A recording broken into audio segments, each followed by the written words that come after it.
Hello everybody and welcome to round number 3 of Altibox Norway Chess. I'm here with Super Grandmaster Peter Svidler. Peter, it's super hot today too. How are we gonna make it? I'm melting and it's gonna be difficult, but it's always difficult. That is very true. This is the hardest work anybody's ever done, and fortunately for us, we do have Magnus Carlsen versus Liren Aronian to take us through the day, maybe. Yeah, that's the obvious one to look forward to. Although looking at the list, as usual, pretty much any game you can immediately think of a storyline there, and MVL against Caruana will, if it's not already, will eventually be considered one of the classicos of the 21st century. Really? You think so? Yeah, fairly sure. They will have played about 150 games against each other when they're done, I think. And yeah, I think it will be. Schach against Karjakin, two very close friends, have worked together on occasion. I don't know. In particular, once again, with the storyline we keep on returning to, of Schach not feeling particularly well. I don't know how motivated he will be to go all out to beat Sergei today, but still, two very strong players, obviously. Vachier with white against Liren. I wonder how many games they actually played against each other. I can find out. Yeah, we can obviously look it up, but I have a feeling the number will not be particularly large. Fingers of brazen prediction. Fingers of one hand? Over under? Yeah, I would say it's around 5. Is that the over or the under? Or 6. That's 4. Oh yeah. Two of those are Vachier already out. is leading 1-0 with 3 draws, according to chessgames.com. And the 5th game of the day is an all-American clash between Wesley and Hikaru. Obviously, very important to both of them, because I think that any games within the American top 3 are taken very seriously by all 3 of them. So you mean Caruana, Shankland, Nakamura, or Caruana, Shankland, So? Who's the current top 3? Yeah, I may have misspoken there. Yeah, forgetting the triumphant Samuel is a huge blunder. I promise never to repeat again. All right, yeah, you got me pumped for all the games now. I'm sure I have. So let's exclusively watch Carlsen Aronian. E4, E5. Liren Aronian defeated Magnus Carlsen in this very tournament last year. One of, some people would say, the best games of last year. Did it make your video series on the best games of last year? I know you covered it at some point. It came very close, but I felt that because it was somewhat extensively covered on the website prior to that video series, I chose not to include it. But it would have made it quite easily into the top 10, regardless of how I wanted to put the top 10 together. So the opening they played today is a little line which I believe people like to call the Berlin Wall. And Magnus, he likes these rookie 1 position and trying to wring a little water off that stone. Has he actually won any? In Rapid, I might recall some. He came pretty close in the match, right? Right. The Rookie 2 game, he was significantly better at some point. Yeah, but this never actually reappeared. He did it once, and then he never returned to that material again. So, yeah, this Rookie 2 might have been a bit of a one-off. Yeah, and yeah, Lev used to play Knight f5 after Bishop f1 here, but I don't think he will against Magnus. I think he'll snap on e5. Knight f5 does promise a slightly more complicated game, and there I think we could have hoped for something livelier. Basic difference is there's more pieces staying on the board, because after knight f5 the main lines or whatever move, you get something like this. Yeah, well, I had this against Lev in Reykjavik, and I did not manage to get much, but it was an interesting game regardless. But everybody does this these days, and it's extremely solid. It's very, very difficult to find anything at all here. Yeah, choice between knight to c3 and d4. d4 is what Magnus's default seems to be in this position. And now black chooses between bishop f6, knight to e8. And everybody will be slightly more sweaty and slightly wiser at the end of this game. But what he's hoping for, I understand. Levon has a bulletproof repertoire, but it's a somewhat surprising choice for this game for Magnus, isn't it? Yeah, I think against Lev in particular, this is a bit too minimalistic for my taste, and the rook once again does not go to e2. Yeah, and this is the rook e8 leads to all these discussions, right? And we've seen Magnus use this line to make a surefire draw when he needs a surefire draw to secure something, but we haven't really seen him press very much recently, I feel.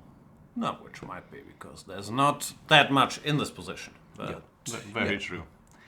Very true.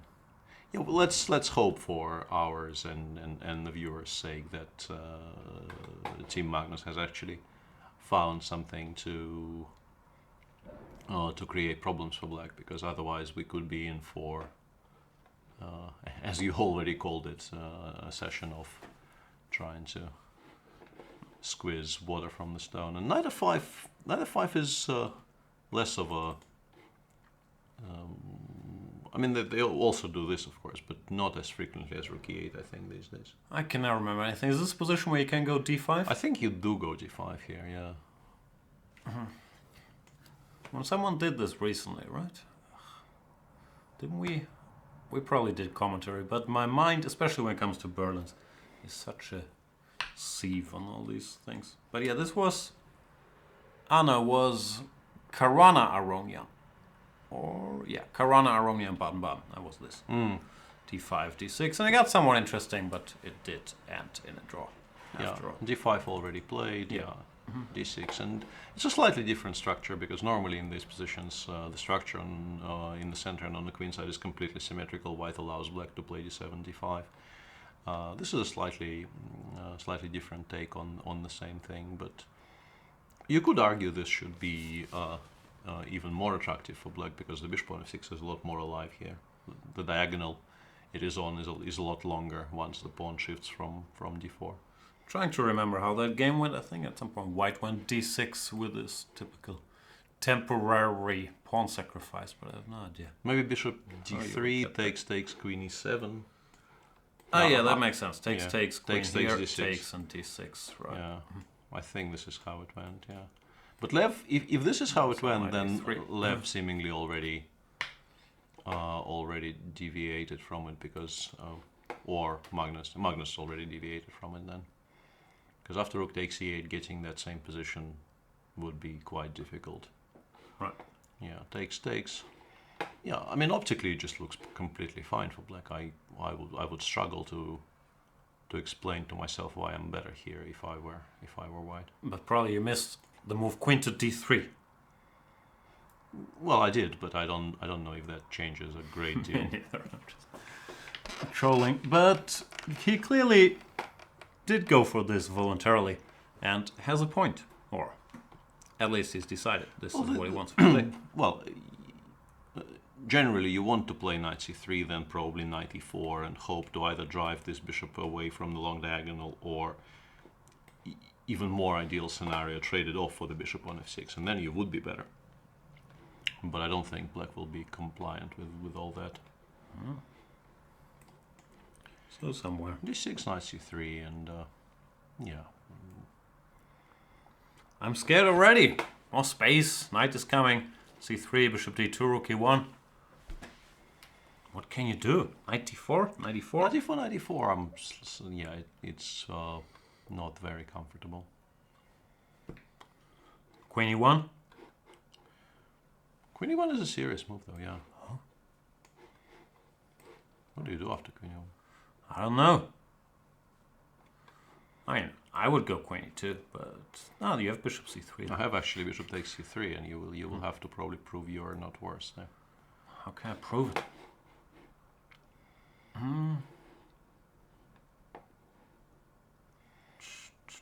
So yeah, this is the immediate first question we have. If you don't play knight c3, then the previous play, maybe knight d2 to have knight f3 after queen e1, but... Makes sense. Yeah, that's probably it.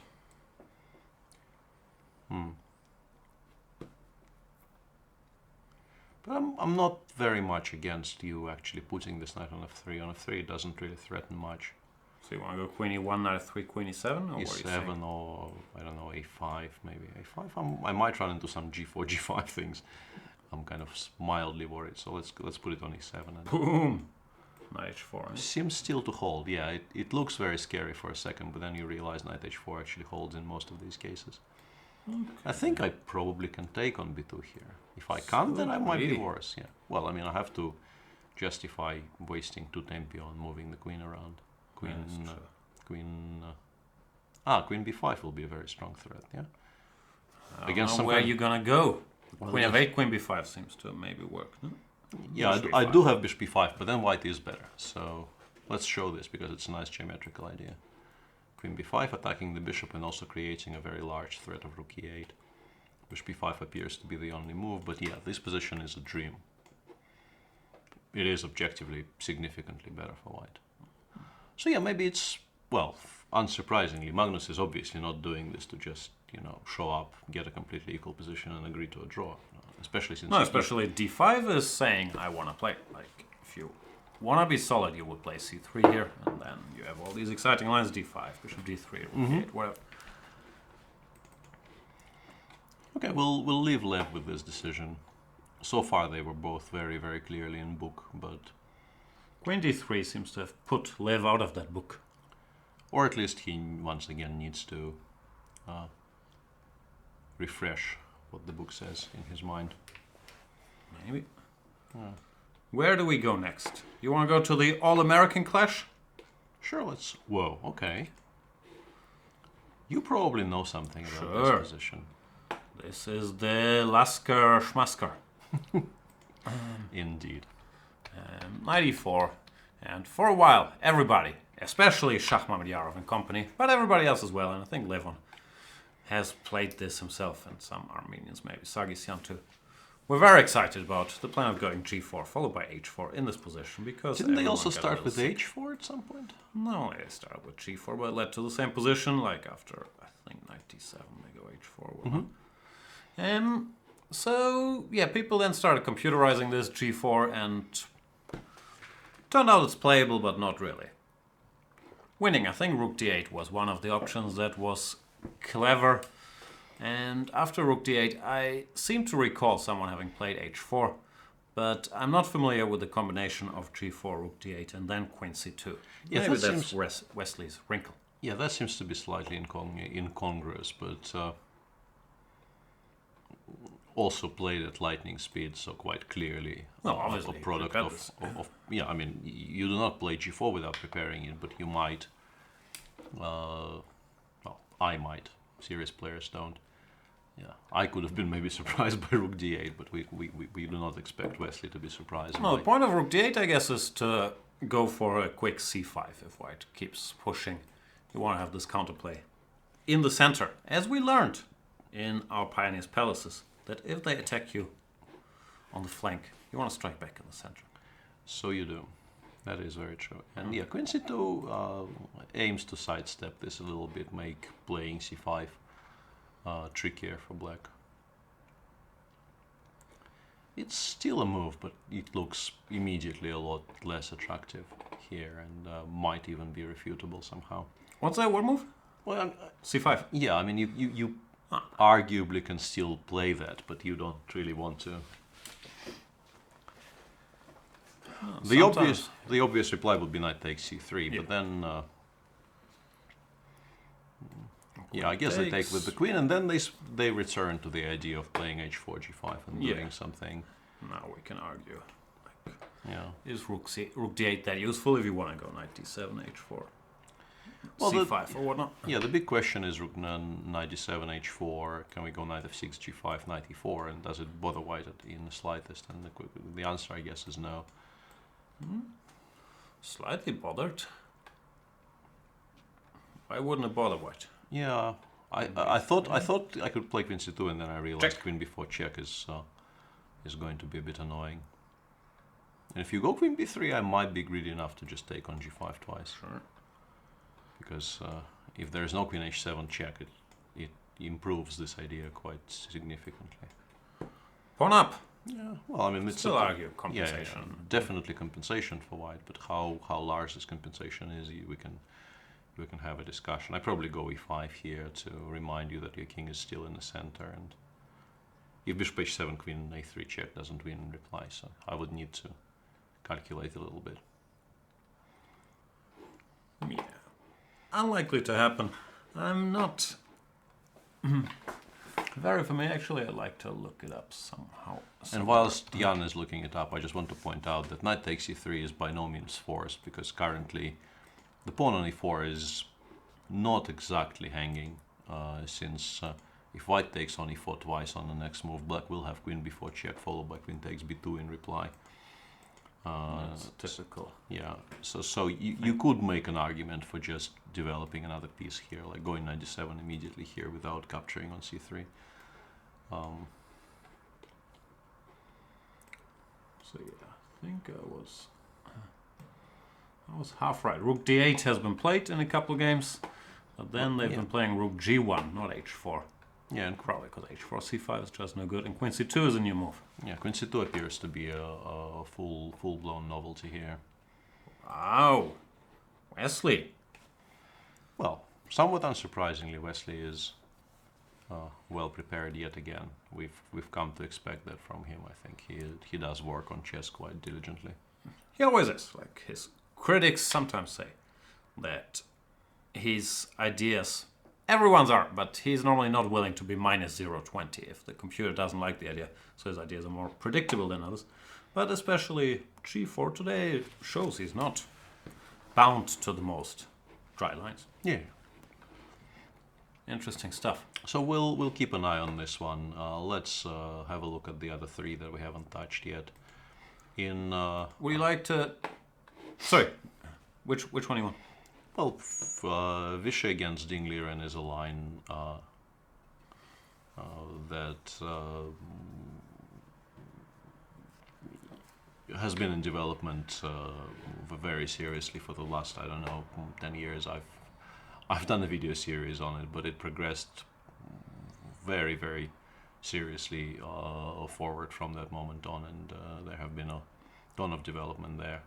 Ding seems to be... This is the Ding line, right? This is the same line he played against Karjakin, where we kept claiming he strategically lost. What is he doing? But then he was better at some point. Yeah. Well, I'm slightly exaggerating. But knight d5, people used to play knight d7. Levon used to take here and go rook c8. So there's a bunch of theory on this. But c5 is the move Ding has been championing. Yeah, and I believe Karjakin played h3 here against him. No? Looks logical, but we get something very similar. And Vachier, obviously very well aware of the existence of this game, started with 13a4, and if bishop e6 is the reply, it's clearly more precise than h3, because you will always play a4 in these types of positions, and the pawn on h3 is not that useful. You might as well play h2, h4 later on in the game, and so this is just clearly a tempo-up version of Karjakin Ding from the candidates. Ding is probably still not particularly worried about any of this. But maybe Ding just, I'm not sure if he's going to play e5, but in that game he just seemed to believe the structure is okay. He even at some point was prompted into going b5, b4, and we gave all our beautiful speeches, and Ding pushed on the king side and was winning at some point.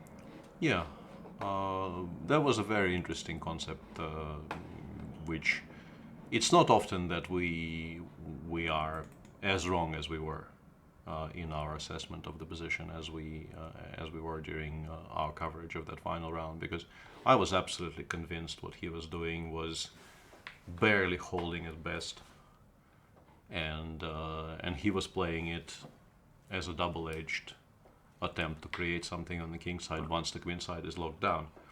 And the flow of the game and the way the game went proved that his assessment was a lot closer to the truth than mine, for instance. So yeah, he does seem to understand how to play these positions quite well. We'll see how this one goes. Everything will just make us reconsider all this bad bishop concept, because bad bishops defend good pawns.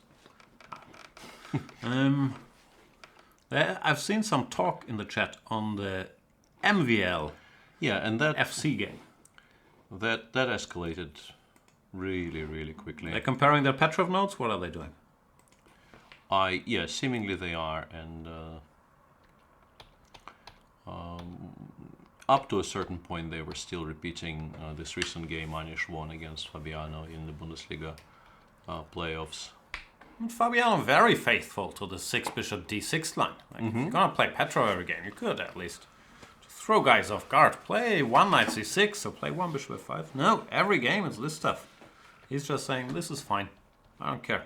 Do your worst. He's mainly saying, I've invested a lot of time in studying this, and now I will be showing you the products of my work. I understand, but it's still brazen that you go up against your opponent. Exactly the line your opponent repeated before the game, every game. Yeah. So knight to g5. Is this what Anish did? No, Anish played bishop g5, queen a5, knight h4. Right. And some bishop e6. Bishop e6 takes knight f3, and we had a bit of a chuckle with Anish after the game, because we told him, so you kept this to yourself, and you gave Vladi this queen e2, queen e7, knight c3 line, and he said, well, yes, but this is even safer. That's true. This is and we laughed. But he did end up winning, but he did not really have a large advantage at any point in that game until Fabi started going wrong. So it's probably feels this is fixable. And it's far from a huge surprise that MBL does not repeat this and goes for knight g5, which also seems like a very concrete attempt. But Fabi still blitzing pretty much. He went h6 here. Queen f3, bishop g6, knight e4, which has to be, I guess, the point of previous play. Blunders a pawn, but possibly MVL. Saw that coming. Yeah, takes, queen h4 check, queen h3. These crazy kids and their stock fishy nowadays. Yeah, I wonder why queen takes e4 is bad. I guess maybe... Well, machine obviously explains why. Maybe even bishop takes h6, now that I think about it. That's a tempting move. Yeah, takes. You have to play queen h6 to stop queen f4 check. And now we are maybe threatening rook h1, king g1 and mate, which might be difficult to stop, who knows. Anyway, Fabi did not spend too much time discussing these things. He took on h3, gh, before rook g1. So they've reached an endgame where white is a pawn down, but has bishop's initiative.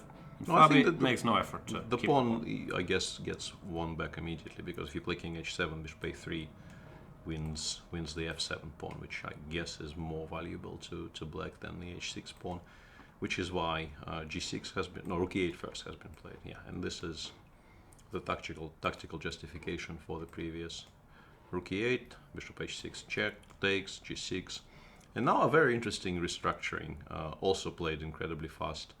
Rook g1, knight d7, and bishop f1. He's saying, okay, I've got my pawn back. Now I will centralize and say I have bishops.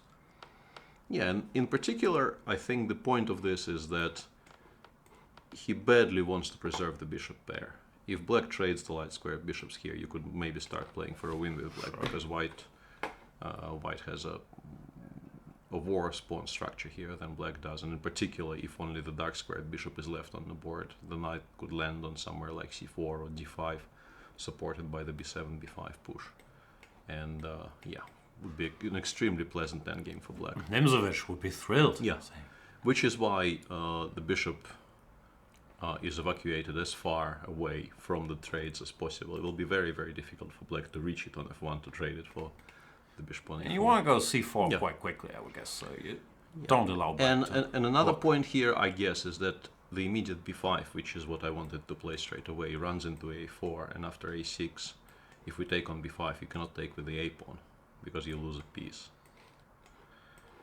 Therefore, you will have to take with the c pawn, and that's potentially a destabilizing. I can also take if I feel like. Bishop b5, yeah, that wins a pawn actually. Did not see that. Might be a draw in the end there, but I don't know if Fabi is prepared to, straight out of the opening, go for an endgame where he will have to defend a position where he is a pawn down. Yep, might also not be a draw. Maybe rook e4. Maybe rook e4 and... Yeah, rook e4 is much stronger than rook a8. Still, okay, I go knight f6 here, and I claim that it's not horrible. And it probably ends up being some kind of a 3 against 2. b5 gets traded for c3, and I suspect black holds. But once again, very, very few people sort of consciously aim to hold this endgame, because you might not hold it, and you will definitely not enjoy it a great deal. Let's see what Fabi decides to do. Seems like, yeah, MVL has done his homework. Probably both sides have more or less done their homework. Team Fabi thought, oh, whatever, this is 0-20, we'll hold. MVL saying, you know what, I'm slightly better. Yeah. And the last game we haven't touched yet is the fight between Shah and Sergei. And what's Sergei doing? Staring at the wall? Yeah, it's unclear exactly what he's doing there, but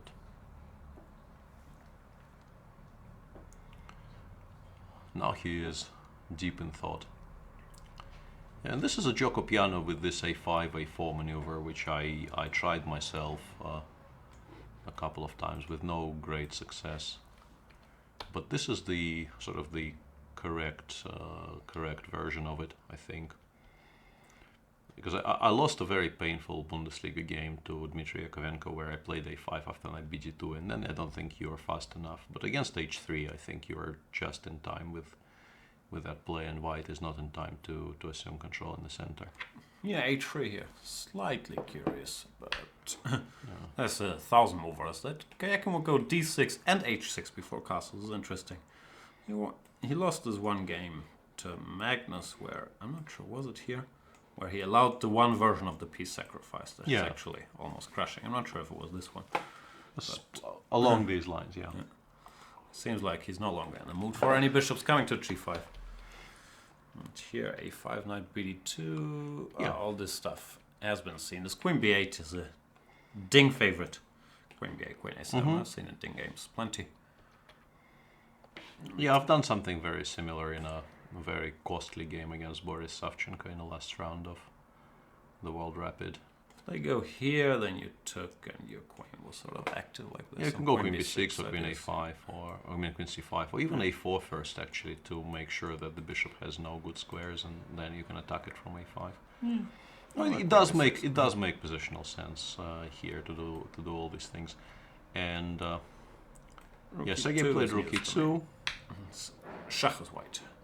I think I may have done this against Elyanov in the Palma Grand Prix, and I really didn't like my position, and then at some point I suddenly started liking it, but not to such an extent that I was able to turn down a draw offer. But yeah, some really weird positions appear on the board here, because what's he doing though? To allow this a5, a4, this is great for white? No, I don't think it's particularly great, but you could once again, I think what white is trying to do here is he's trying to make an argument that yes, black achieved a great deal on the queen side, and he now has the two bishops, and the pawn on a4 is very useful, because the white queen side is constantly sort of under pressure, and it will be difficult to even move the rook from a1, because the pawn on a2 might be hanging. Yeah, and the rook on e2. And the rook on e2 is not great. But on the other hand, the queen took 1, 2, 3 tempi to reach a5, where it's not currently doing very much, and white would like maybe to develop some initiative on the king side, if possible. Yeah. I did it via d4, e4, knight takes d4, because Pavel took on d4 at some point, but my bigger worry also in that game was that in many cases black can just ignore white playing d4, play bishop b6 in reply, and then you're kind of stuck with that structure. So Shach is trying to do similar things, but without even bothering to play d3, d4 here. But the rook on e2 is very much in the way of that activity on the king side, because you want the queen on f3 there.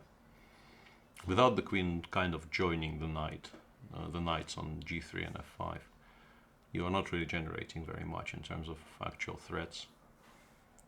And that means that all these plans are quite slow with the rook on e2. Knight h4 played. Omedyarov, yeah. Had his daily dentist appointment. Mentioned yesterday that he recalled he had to go to the dentist the next day, but he's hoping things will improve. Maybe today he's a little more numb and feels like, let's checkmate this Karjakin guy. I've hung out enough with him to know his weaknesses. Strategic fight? Not his forte. Where's Endgame? Yes, his forte. So let's get a strategic imbalanced position and try to attack. Yeah. One way of trying to do something fast here would be to play knight f5 and try to follow it up with bishop takes h6 and then queen d2. And that could be a way to exploit just how many of black's pieces are currently stuck on the queen side, doing not very much. What's black doing? Yeah, and I think the bigger issue here is that black achieved pretty much everything he set out to achieve on the queen side. He still needs to make moves. And what those moves like in life. You reach all your goals and you're still alive. Maybe rook fe8. And after knight f5, I would like to consider playing d5. Alright. Mainly with the idea of having bishop f8. Understood. But my sort of larger problem here is I'm not sure what I'm doing if you take on. You want to go caveman already? No, I wanted to stay e5, but e5 maybe I can take on f5 and then cd5. I was kind of worried I was losing the central pawn there, but... Nah, you can have that central pawn. Okay, yeah, let's not do that. Let's go rook e1 and see what happens there. Because if white does achieve this rook e1 queen f3 setup, it's going to become somewhat awkward for black, actually.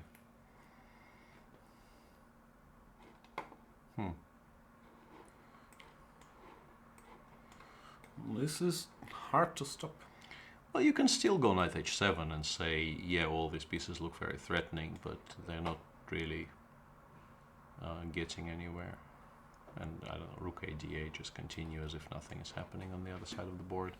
Maybe nothing is happening, but start worrying. Yeah. It's very, very important for black to land this bishop on f8 as early as possible for these types of positions, because without the bishop on f8, there would be a mating attack there. Yeah. And rook e8 already played by Sergei. We have to assume with the intention of pushing d5 as early as possible, because, as mentioned, without that dark squared bishop somewhere near the king starts feeling very, very lonely. Yeah, rook e1 also played. Maybe that's clever, not going knight f5, because now after d5 we can start with queen f3. Maybe win threatening bishop h6. Well, I still go knight h7 and... Yeah, well, we have other options. Knight h5 is... Yeah, but the question still remains, is there... I mean, do you have enough pieces there to mate this setup with a bishop on f8?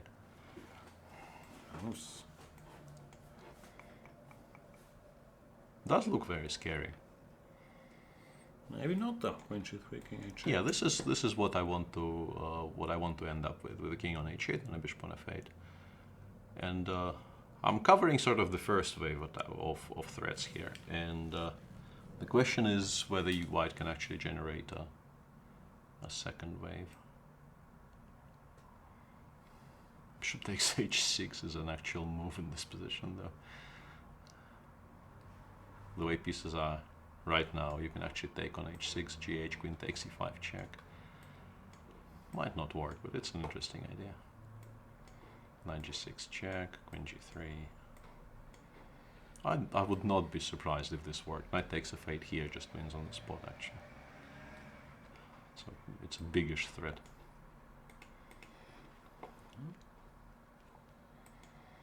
Yeah, no, these things develop deceptively fast.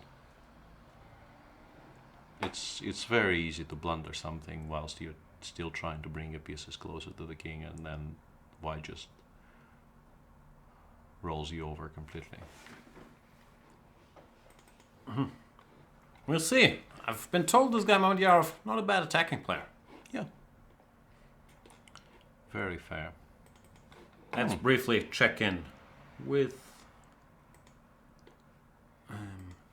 Magnus had this tweet. I'm not sure if it was a tweet done by himself or if it was more of a PR thing.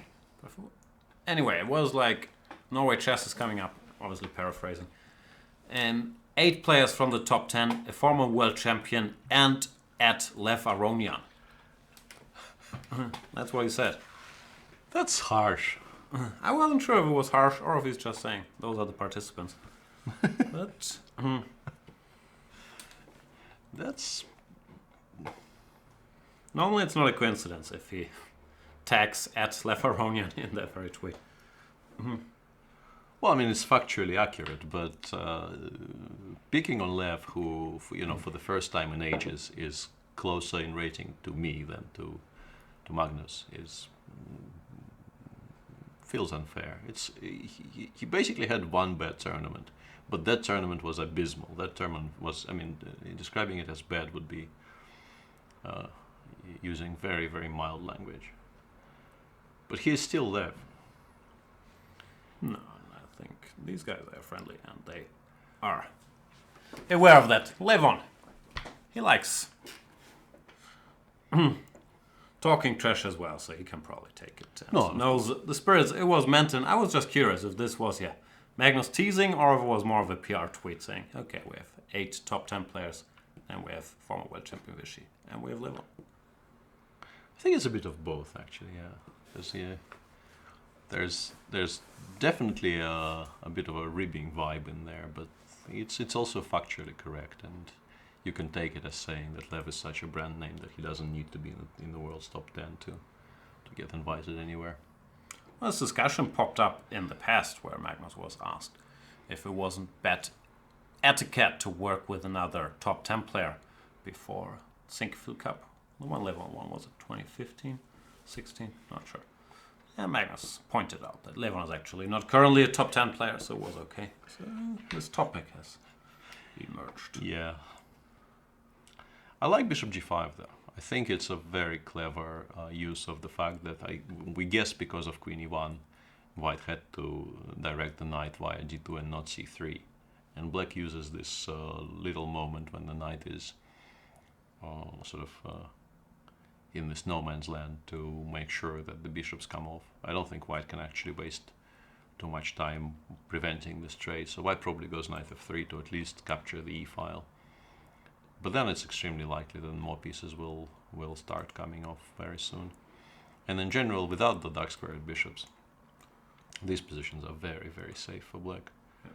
Just go queen d8, bishop d7, knight e7, knight g6, and then eventually, the one problem black has here is that the rook on a8 is not on e8 yet. But eventually you should be able to somehow change places for that rook and the queen. And then it should be just completely level.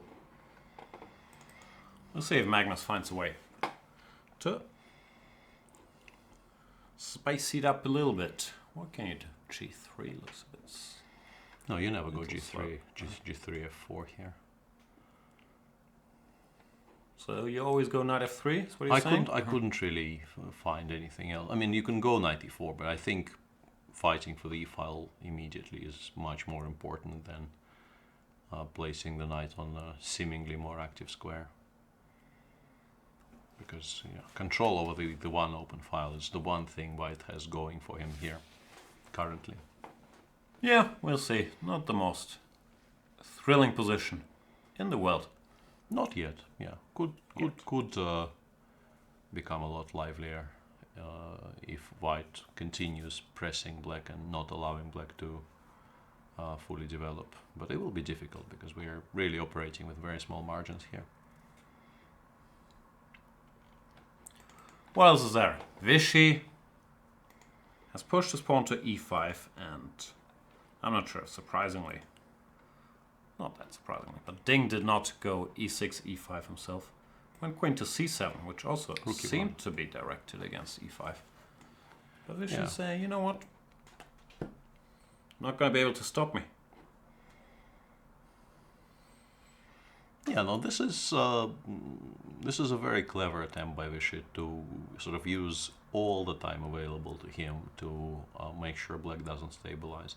And once again, the fact that the pawn is on a4 and not on h3 is very, very relevant here. If black takes with the bishop, which is what I probably would like to, if I'm taking on e5 and spoiling my structure, I would like not to get stuck with this horrible bishop on f6. But here, knight e5, g5, and queen e2. And you would like to play rook f5 in this position, but you can't because ab5 wins the pawn back. Therefore, after queen e2, the pawn on e5 seems to be falling. And not only is the pawn on e5 falling, once white takes it, black's entire structure will start hanging. And because of all that, maybe there is an argument for not taking with the bishop. Because I just don't like this position. And if you take with the pawn here after queen e2, knight takes e5, somewhat surprisingly, is not as crushing of a threat, because white still needs some time after that to... And the knight will have to go somewhere before anything starts hanging. But it's still kind of annoying. Yeah, the pawn might also not run away. No, you can. Well, sure. Start improving a bit first. You might even ignore it for a while, yeah. And as someone mentioned in chat, you could maybe even just say, I don't want to win it back. I want to put my knight on e4 and just play on the light squares. But that's a bit slow. Yeah, looks nicer than it is normally. Yeah. Giving the pawn and then doing nothing. So that's developing quite nicely, and there has been some developments in our Laskers Maskers. So let's. Wow, Wesley, king on e2. g4, rook d8, queen c2, and Hikaru decided not to take here, but go for this tactic seen in other positions. But, of course, very double-edged, giving up the center, going after this pawn. Wesley says, "All right, I shall take up your gauntlet, Mr. Hikaru." No, but king e2 is a startlingly weird move here. Like, of the 4 legal moves in this position, it probably, like when you first look at it, it just about beats rook c3 in the race for like the unlikeliest move to make. Knight d2 looks okay. If you want to move the king somewhere, it seems like king d1 makes more sense to have the bishop d3 option later on. But yeah, king e2, e5, queen c2. e5 already is not an obvious reply, because what's wrong with just... You think it's rook c2 or queen c2 here? Not sure. Maybe queen c2 makes sense, because endgames we're happy. Yeah, endgames in general we are quite happy here with white. We have better pieces. In particular, the bishop on g2 will be much better than the bishop on c8. And if the queen goes somewhere, we can still go with our original plan of playing g5, I guess. Many options here. Yeah. But king e2, I think e6, e5 was a reasonably fast reaction by Hikaru. I would like to see the timings on this, but it doesn't feel like a move you make when you're unsure of yourself. So I would suspect this is still home prep, but queen c2 might be news to Hikaru. Nah, no way Hikaru's still in book. We spent, what, 40 minutes?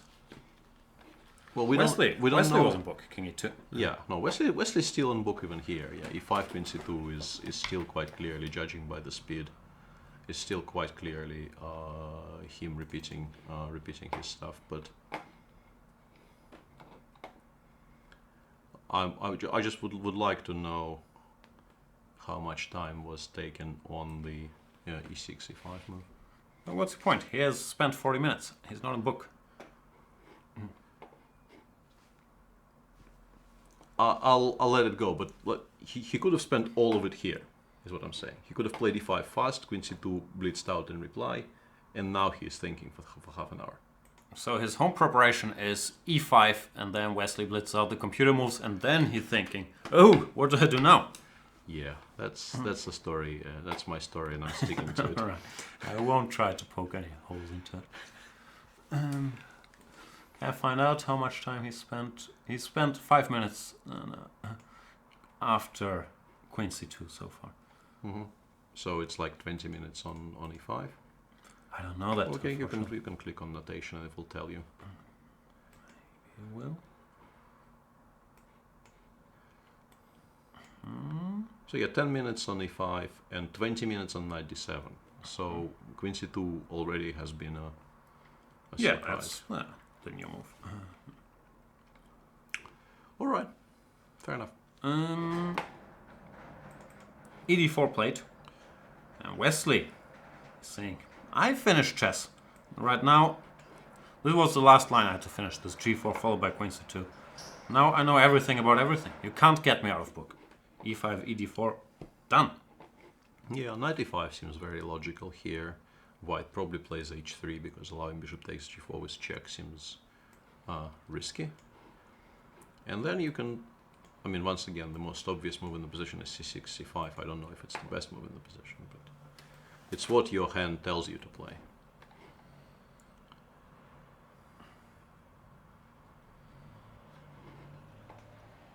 Whoa, whoa, whoa, whoa. And I'm not talking about this game.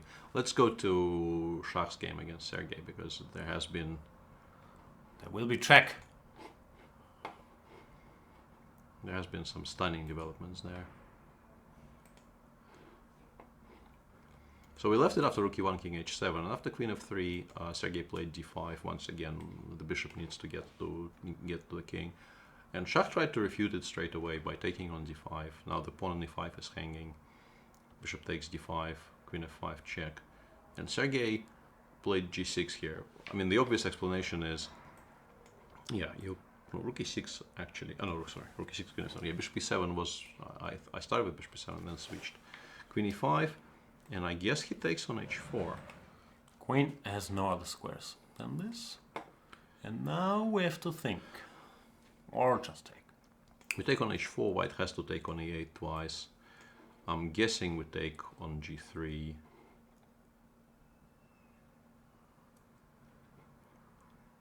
To continue our book discussions.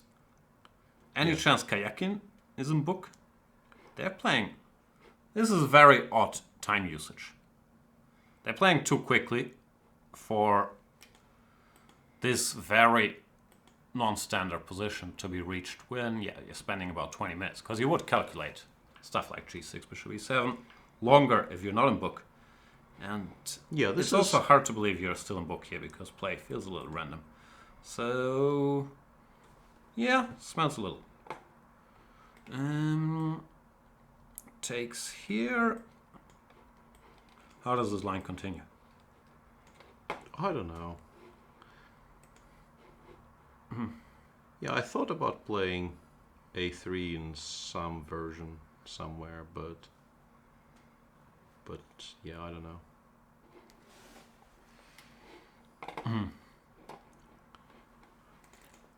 We'll find out, Mamedyarov. Yeah, and there's also deep thought here. There's also what I was going to bring up, honestly, even before you press the button. There is the inclusion of knight takes g6 here. FG, queen takes f6. You have to calculate rook f8, but I guess after rook f8, queen h4, white gives mate, I would suspect, yeah? Yeah. Despite the fact that bishop takes f2 seems like a reasonably large check, the checks white will start giving on the king side later are much larger. So what's going on? Did Karjakin just blunder something? Or did he miss knight takes g6? I'm so confused by everything. No, I think... Especially the timing. He hasn't spent a lot of time. Yeah, I don't know.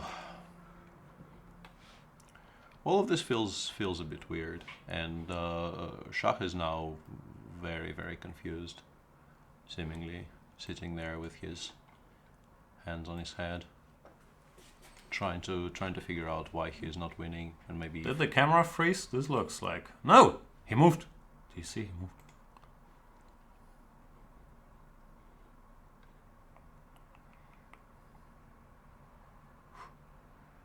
This is fascinating.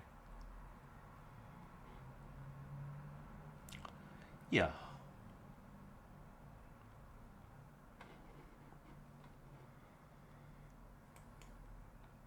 Yeah, you need to work out what these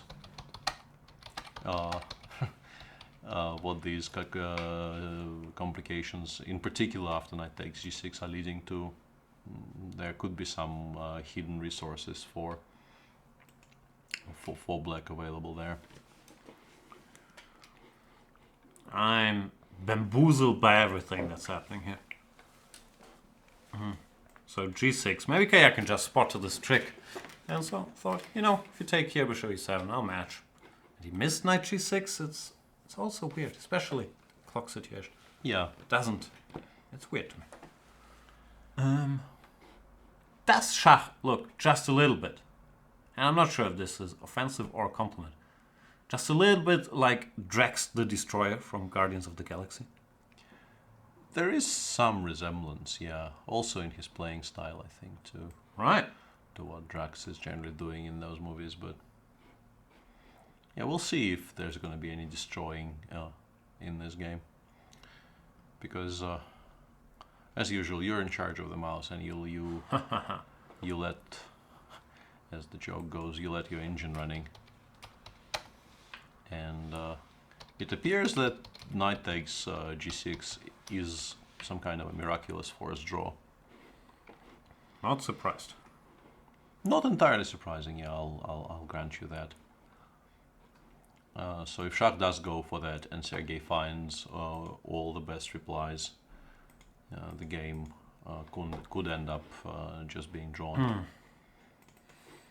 The line goes knight g6, f g6, queen f6, rook f8, queen h4, and now for some reason you have to play g5. I'm not entirely sure why. It's beautiful, isn't it? Yeah, and only after bishop takes g5 you take with the rook, queen h6, king g8. And you spent another 20 minutes, but then you figure out all you have is a perpetual. Yeah.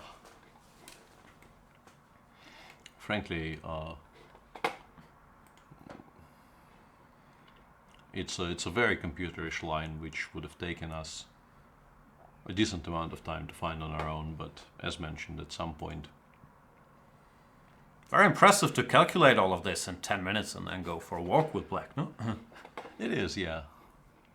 Okay, I'm done. And let's go look at another game.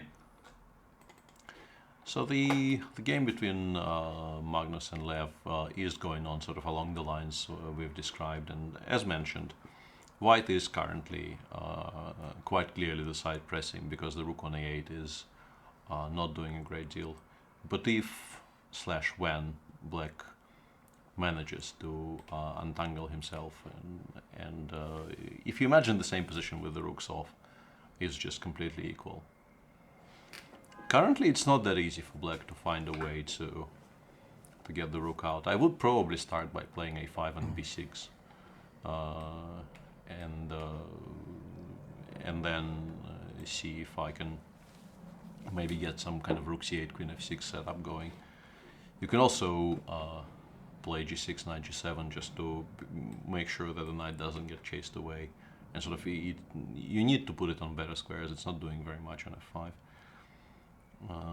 But the bigger question is, apart from the move bishop f1 d3, which you expect to be made at some point, White has achieved sort of maximum activity here. All of his pieces appear to be on perfect squares, and he's still not really generating any threats. He So could in the future, though. I like White's position.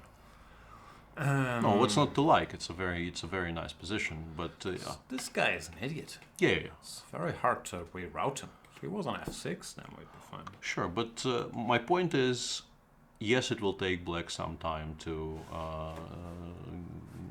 improve his position and start getting out of the corner. But what do you do in that time? How do you actually generate any additional problems for Black? And I'm These kind strong of players are good at like h4s. That's what I discovered.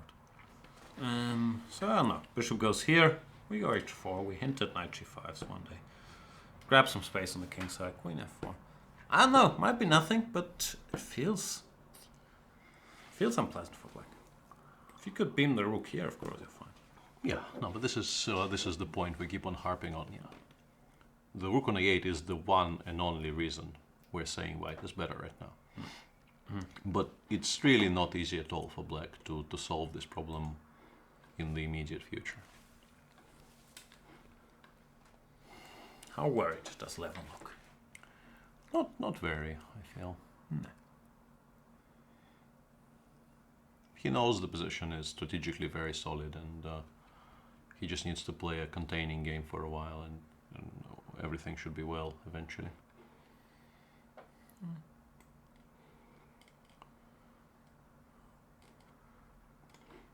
What's happening in the chat? Shout out to the chat. Bazmaniac is saying, been better, just out of hospital after heart operation. Wow, that sounds serious. All the best to you, Bazmaniac. Yeah, get well. Get well soon. Wow. I've had one of those. It's very good for stories later on. Impressing girls, and not that I know anything about impressing girls, but it's very useful for that. So, if you don't know anything about impressing girls, how do you know a heart operation is good for impressing girls? Vague memories of times gone by. So you used to impress girls with your heart operation? Yes. It's very, very impressive. Why are they impressed? I don't want to make Bazmaniac feel bad about his brush with heart death, operation. brush, So I shouldn't brush take with this too death far. kind of thing, you know. Ah, you treated death. Yes. So you're like Deadpool. Yes. Wow. Things of that nature. And Lawrence Trent, International Master, is in the chat. He's waited patiently until we addressed the chat. And there he is. He's saying, I had a heart operation recently after Jan stole it a few years back. That doesn't quite work. He survived for a couple of years without a heart, because I stole it. And then recently, what happened? You had a new heart implanted? Or did I give your heart away the very next day and you bought it on the black market and had it re-implanted? Somehow I often feel like there's holes in Lawrence Trent's stories. Similar to your heart operation thing. Yeah. I did not really feel particularly logical, that sequence of events that he is describing there. There you go. See, now he's trying to make it work. Saying I stole a part of it. Which part? I'm bad at hearts. Like this. The aorta? I don't know stuff. Yeah, let's not go But there. you can't fool him with George Michael lyrics. Like every single George Michael lyric, he's going to be right there. The very next day you gave it away. That's George Michael. Can't fool me. Good job, Lawrence Trent. What's happening? How's Berlin hipster life treating you? Alright, so Shah did take on g6, and this game remains for Sergei to find g6, g5. But since everything You want else, bet? I'll bet any amount of money. yeah, I'm not Literally. I'm not taking that bet. No. Okay, let's. You're kind of not really allowing me to say anything about this game at all by this point. And as someone in chat, but I couldn't really work this out, and then chat instructed me. The point for g5 is actually, if we put this on the board, after g5, bishop g5, rook f2, queen h6, king g8. With the pawn still on g6 in this position, knight e4 might be winning. Rook f8 he found. He's not that panicked about running into this knight g6 business. Yeah. Now, let me look at some other game. Just to briefly finish with the point, because it's a nice tactical point. Here after queen h4, if you do this without including g5, after knight e4, the rook does not have any sensationally strong discovered checks, and white probably is winning. But if you include g5, bishop takes g5, no rook f2, in the same position, playing knight e4, protecting the g2 pawn, will run into rook f6, discovered check, and the queen gets lost. So this is the tactical justification for playing g6, g5. Yeah, it's very complicated. I would guess it's going to take him like 4 minutes to find. Anyway, the Nakamura, the So Nakamura game has progressed to the position I said was the most natural reaction for black. Once again, optically it feels like black should have perfect compensation for the sacrificed pawn, but Wesley still has an hour and 35 left, so he must be feeling quite good about this position. What's happening in the chat? The mechanic is saying, I'm never gonna dance again. Guilty feet have got no rhythm. I would hope Lawrence Trent is never gonna dance again after I took his heart away, but I don't think that's how it works. Probably still out there dancing. Yeah, no, Lawrence Trent is a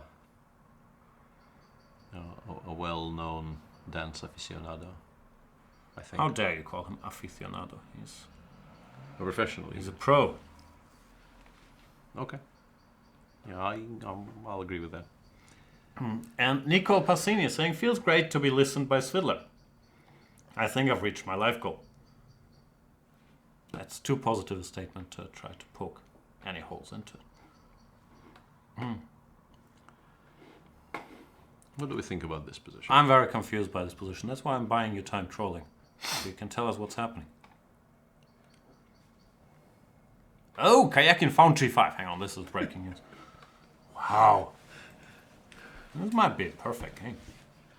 Of sorts, yes. Lawrence was an aficionado. Is he saying that he's now a pro, or that he's no longer at all enamored with dancing and all things dance-related? If there's one thing I know about Lawrence Trent is if he retires from something, he's not coming back. Okay. And Lawrence Trent says, you both look a bit more fresh today, boys. That's a barefaced lie, but the weather. yeah, we went in different directions on this one. You say yours. Lawrence Trent says, I am retired, chess dancing. Maybe if instead of chess boxing, they started chess dancing, could make a comeback. Yeah, that's very sad news, Lawrence. I hope you're well. Queen h6 check. I've considered this situation a bit. Okay. I don't know why I'm doing this. And this game will end in a draw very soon. Very nice play. Nice game. And Wesley So against Hikaru Nakamura. There, anything could still happen.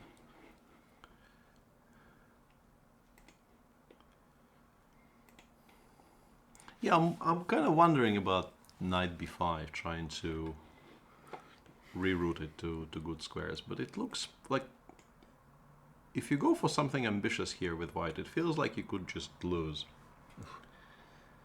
Like, I want to go b6, but I don't really have time. I also don't know b6 is one move. There was also, like, I was trying to calculate something here, and then I forgot what it was. Bishop. So many options. Bishop e6. Bishop d7 is what I was trying to calculate. Bishop d7 with the idea of knight c7, bishop c6, which does look very strong. But after bishop d7, there's also... what was I calculating here? I'm losing my mind here. a3. Excellent, a3. But I think we can even go queen a5. Yeah, queen a5, queen c3 though. Well, yeah, queen c4. Yeah, this maybe. Yeah, this is the line I was C7. calculating. Knight c7, rook a8, knight d5. No, you can't do both. Yeah, sorry. I'm trying to make more than one move at a time. Yeah, rook a8, knight d5, and I think I found a way to deal with this. King one. f8? Yeah, I think it was king f8, rook c4, bishop b5. Seems to work out for black perfectly. Sure. It doesn't win because you cannot take on c4 if the king goes somewhere, but you can take on d5 with equality.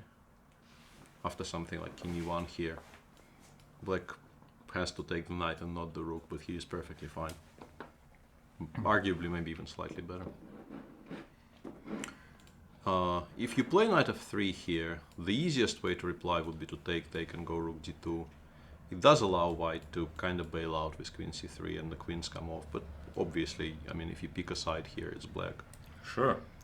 So yeah, I'm a bit confused as to why Wesley allowed all this, because this is still clearly Wesley's preparation. There can be no doubt that he is still very much in book, judging by timing, if nothing else. But the position doesn't look particularly appealing to me. But now he's left the book. Now he's thinking. But I think it's kind of impossible to blitz out Queen c2 and not consider ed5, knight e5, c5, ed4, knight e5, c5, which are like the most obvious moves in the position. You want to open up lines in the center because, you know, if one thing the black has going for him is the king on e2, so you want to open up as much of the center as possible. So ed4 is absolutely the first move you consider here. Knight e4 is the only move, knight e5, h3 is the only move. Pretty much f3 looks kind of worse. And here we are. So, I hate to continue doing this, but what's your theory then? He's just faking to not know this position anymore? I don't know. He's not in book. Look at the guy. But how? He does not know this position. That's how he's not in book. I'm not so sure if he, maybe blitzed out Queen c2 and he already wasn't in book. Maybe he was trying to pull a live on. But yeah, I mean, surprised somewhere.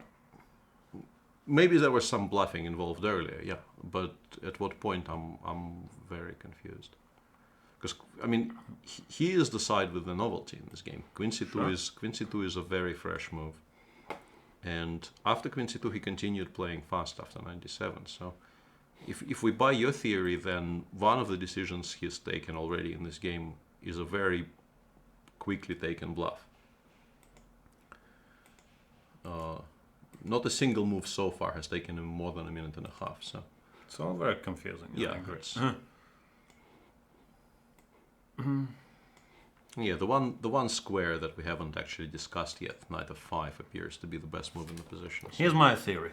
Sure. Now that I've looked at engine stuff, you get this, and the computer, the weak engine on chess24, but for what it's worth, it's giving Queen e7 as the main move, and c5 as the second move when it says after knight f5 where it's slightly better. So it could be that he knows this position, which they reached blitzing, and he knew the computer line, first line was Queen e7, but he can't prepare everything. And since c5 is not the computer's first line, he will know the evaluation that white is better, but has to find his way now. Yeah. And once again, we cheated somewhat, and all the moves we mentioned so far are really not great, and we were sort of correct in our evaluation of them, but knight f5 seems to be okay. But yeah, also has to be said, this is the chess24 local engine, whatever it's called. It might not be the remote 50,000 KNS powerhouse that these guys are using to check their own. But it dislikes the other moves to such an extent that you can probably trust it on this. Not maybe on the exact evaluation of knight f5 itself, but on the fact that knight f5 has to be played. I think it's reasonably trustworthy, considering the fact that everything else it says gives black a large advantage. Galactic is also telling us knight f5 is the only good move for So. But yeah, if we want to keep playing the detective game, it has to be that c5 was not on his radar. But we don't know. Earlier there was a question if I could show an example of your signature. I can't. We might have a mug you signed here somewhere. Some guy was trying to figure out if it was your signature on his mug. Probably was. Yeah. Well, the way to do it that will take you maybe 30 seconds, but it's not very difficult, is to go to my Twitter and go to tweets with replies, and there will signature? No, I have a faster way. Okay.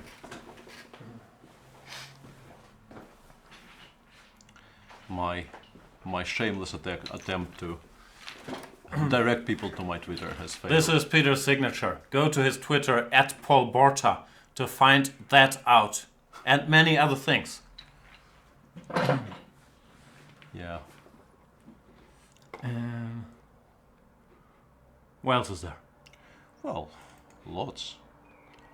Vishy decided, yeah, that's kind of interesting, because we kind of mentioned this idea of completely ignoring the pawn on e5 and going for 94 and the light squared strategy, and we said it might be slightly too slow. But this is exactly what Vishy went for.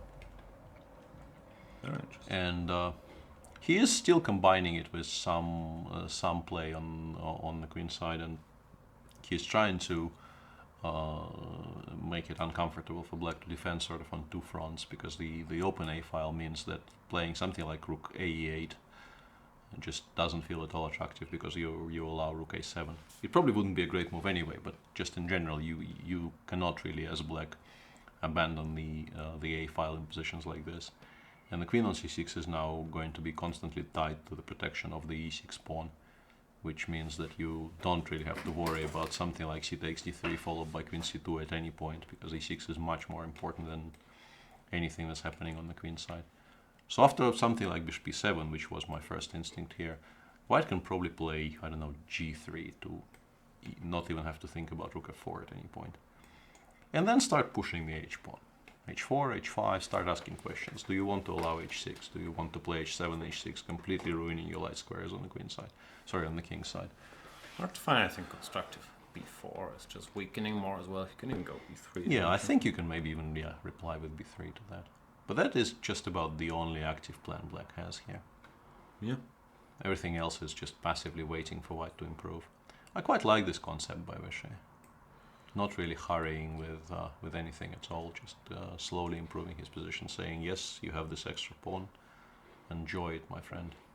Yeah, so Vish is the one pressing, even though he has fewer pawns than Ding, who has not lost a game in whatever, 300 days. 74 games, I think our website said last night. I checked the reports. That's not Chinese record yet, right? Wang Yue, he had like 80-something games in the early 2000s. And somebody mentioned a surprising name to me, but Tal? Everyone knows that. No, I think the name mentioned somewhere on the internet was Sergei Tivekov. Okay, but he plays 2,300 players all the time, just like me. Sure, but still, not a name I expected to hear in conjunction with this record. Fair play to him, but no, it's still impressive. Yeah, of course. I'm just saying that I was surprised. Super tournaments. I was surprised and impressed, but of course there has to be a caveat that it has been achieved in tournaments of lesser strength. But yeah, the names everybody knows are Tal, Kramnik, and Wang Yue. Vladi at some point also had like an 85 game streak, I think. Yeah, always came close to 100. Magnus had streaks, but like 50-ish, I believe.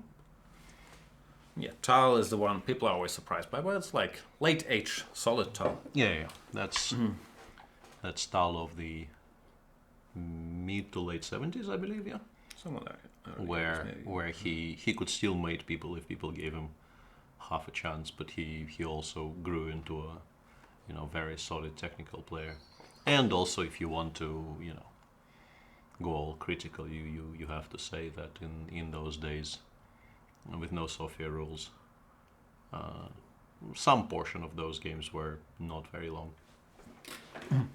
And Mr. Dodge is pointing out that Tiviakov played some serious players during his streak, a few 2700s. Yeah, I meant absolutely no disrespect to Tiviakov. Yeah, even if he hasn't, not losing for something like, I don't know what the number there is, but if he's mentioned in the same breath as everybody else, it has to be somewhere around 90 to 100. Whoever you're playing, you will have accidents, or at least I will. So. And International Master Nikita Petrov 1996 is saying, I had a 90 game streak very recently. Is it on the website? I don't know what we're talking about by now. Yeah, please clarify. In actual classical chess? I had a 63 streak very recently, but I wasn't. Plants vs. Zombie, Vase Breaker, I'm not sure if that counts. But since we're naming streaks.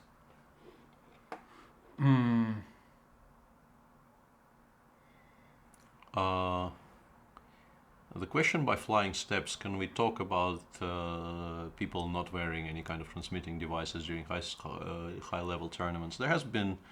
There's a recent article on the Russian Chess Federation website written by Daniil Dubov on the subject of electronic cheating in chess, in which he relates sort of first theoretically what he thinks about the subject and then his personal experiences over 2017.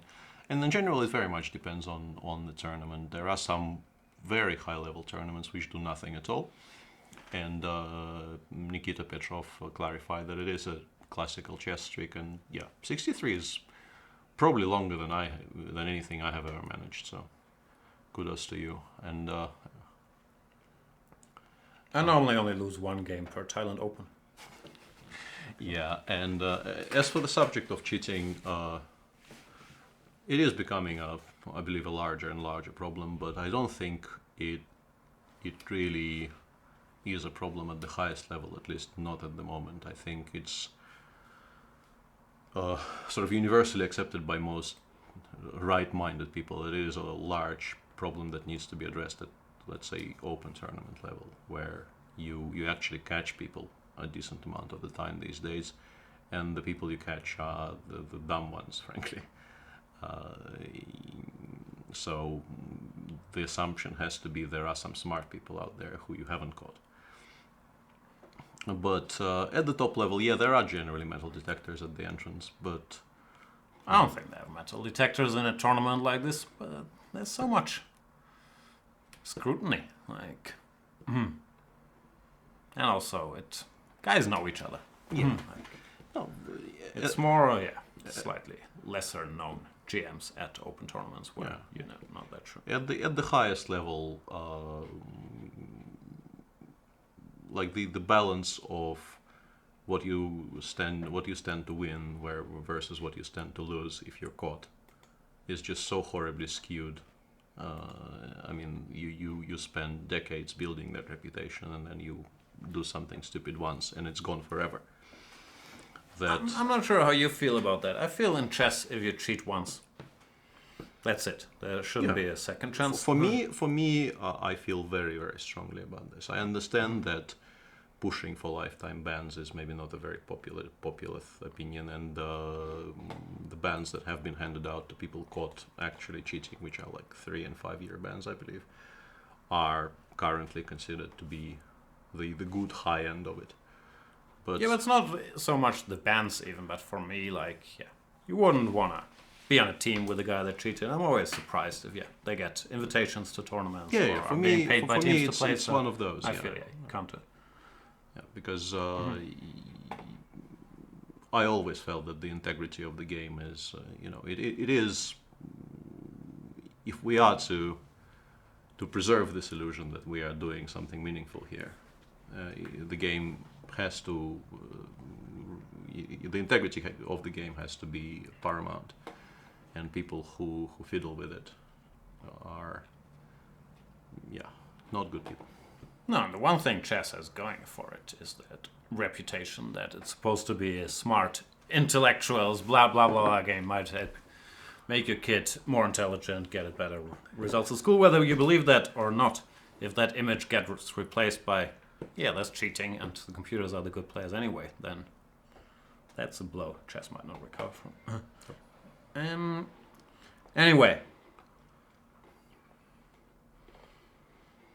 Just to be clear, my definition of cheating is if you use external help during a game, like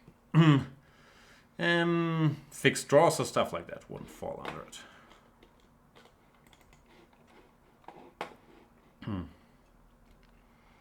Yeah, and Lev, in our game of the day, Lev did the two things we kind of mentioned.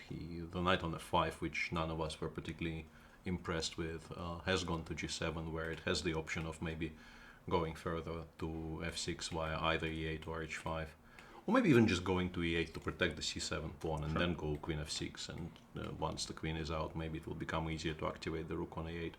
And also he played a5, which gives him some space on the queen side. Maybe in some kind of a dream world he thinks maybe I will be able to play a4 and then rook a5, c5, which would be another way of solving the issue of his rook on a8 not doing anything at all. And mainly he's just saying to Magnus, okay, your position looks nice, but show me a plan. Wesley, in the meantime, has found the move, knight to f5, which, at least according to our brief cheating, was the only good move in this position. And now the ball is back in Hikaru's court. Yeah, it's actually not that easy to find things to do here, because I thought just takes rook d6 followed by rook a d8, and it's not horrible, but it feels like it gives white time to maybe do something. There's also knight d3 either immediately or after taking on f5, and it does feel like maybe taking on f5 is... Sort of first instinct, no? The bishop hasn't done Yeah. anything. Let's get rid of the Then horse. again, I mean, there's also bishop e6, which probably forces white to play b3, but white is not that unhappy about having to play b3 in this position, I feel. To the Dizzle is saying, Jan is sick of years of cheaters on Banterblitz, huh? Nah, that's... You're not happy about those, and yeah, don't do it. But what I was talking about is, yeah, tournament chess. Yeah. Even though, yeah, I don't think there's been some cases. I don't know enough about, yeah, some discussions about grandmasters cheating in online chess recently. You're not doing yourself any favors with that either. So what were we talking about? Yeah. We were talking about takes, and rook d6. Or, as I was mentioning, there's... Takes, pawn takes, yeah, that's Yeah, first. pretty much. Just to illustrate, this could be bad. Yeah, this is not ideal. So gf rook d6, this is the one critical line here. Am I in time? Well, I don't know. Rook a d8. If you go rook d1, I win a pawn back at the very least. And bishop d5, I wanted to go knight c4.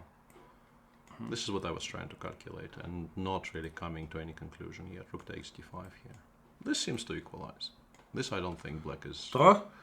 Well, at the very least a draw, because f5 is hanging and also b2 is hanging. But I guess rook c7 should hold, yeah. Yeah, because rook d2, rook b2... The king on f3 is very safe, so white will always have enough counterplay. Even rook hc1 here, I think, maybe will be enough. Yeah.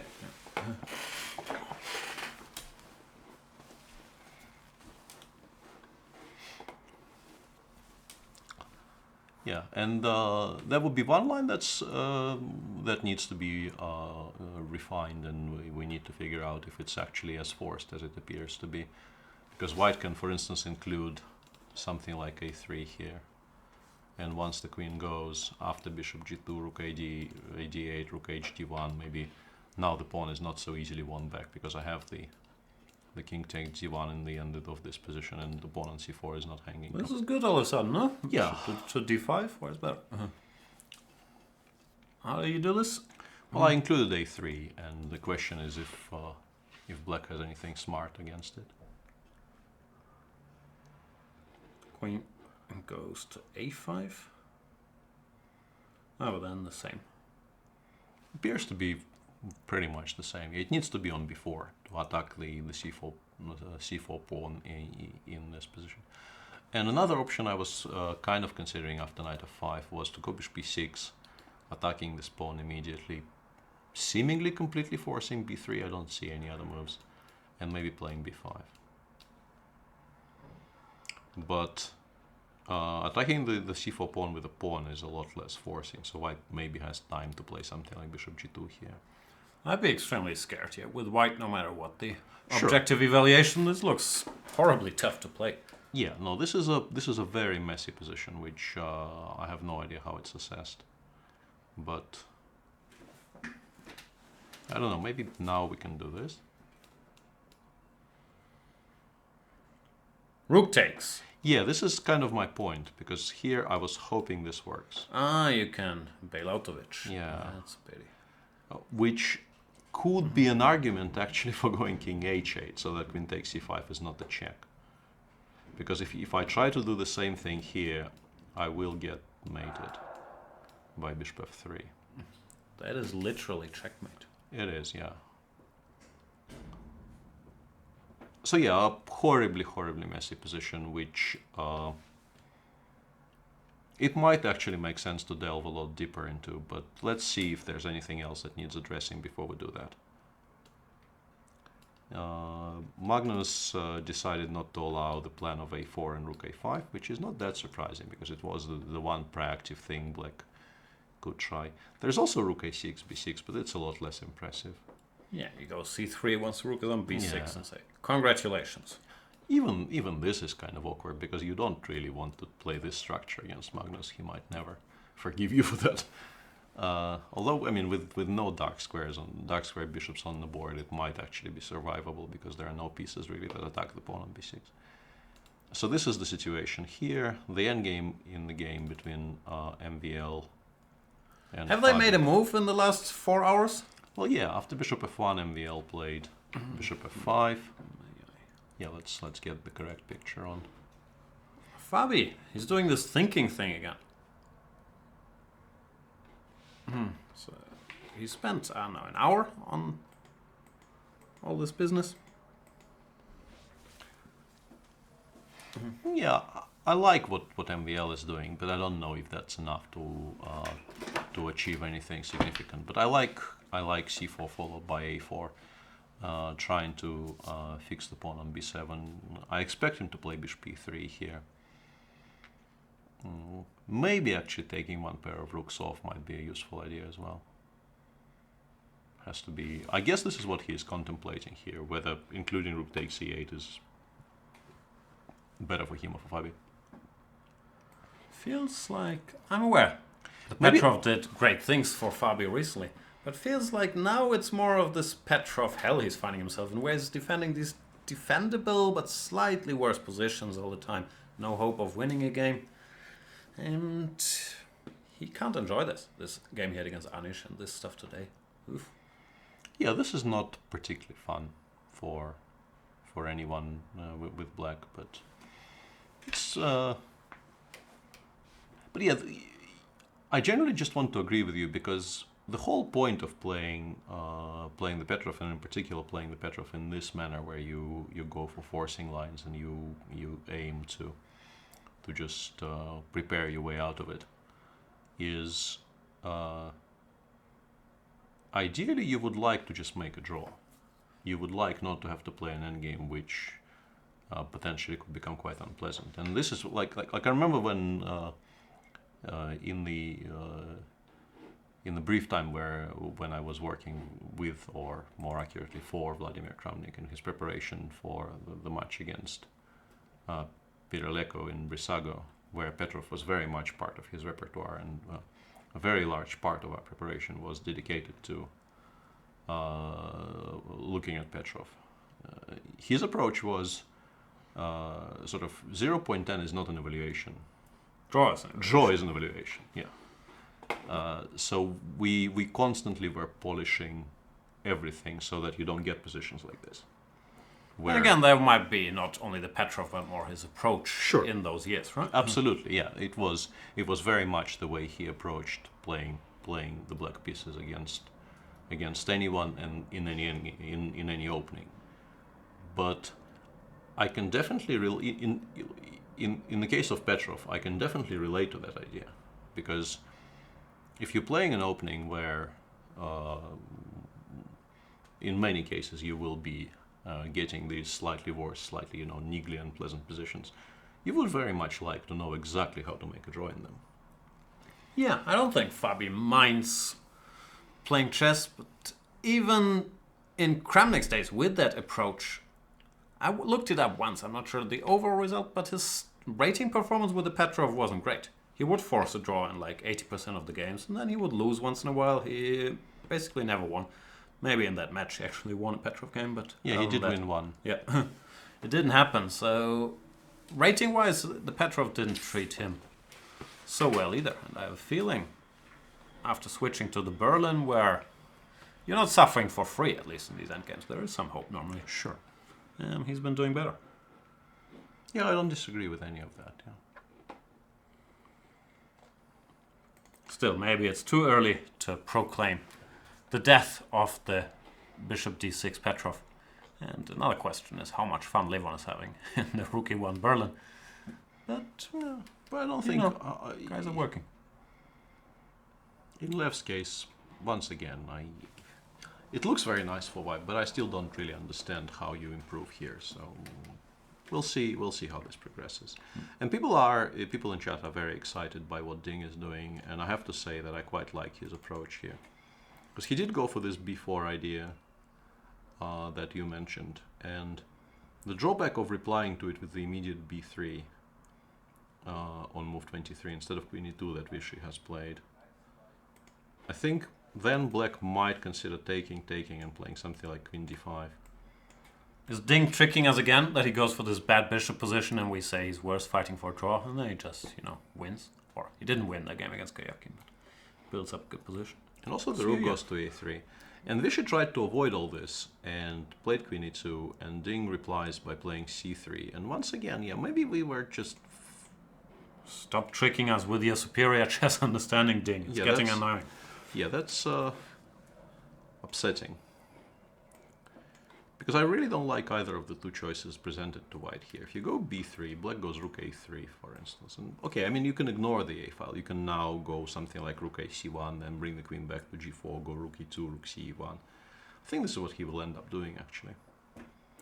Because there's really not very much for black to achieve along the a file.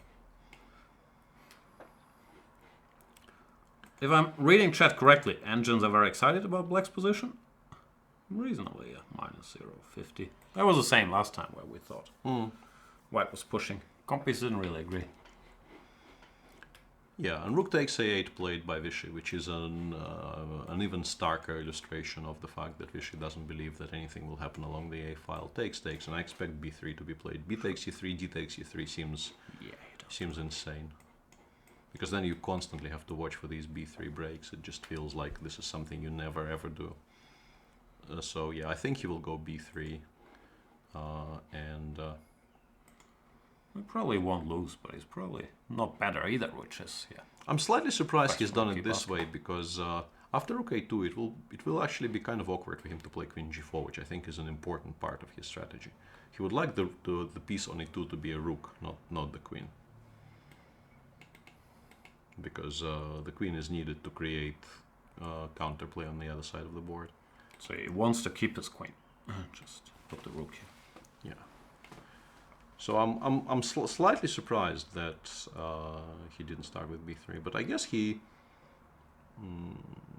is not really that worried about this position either.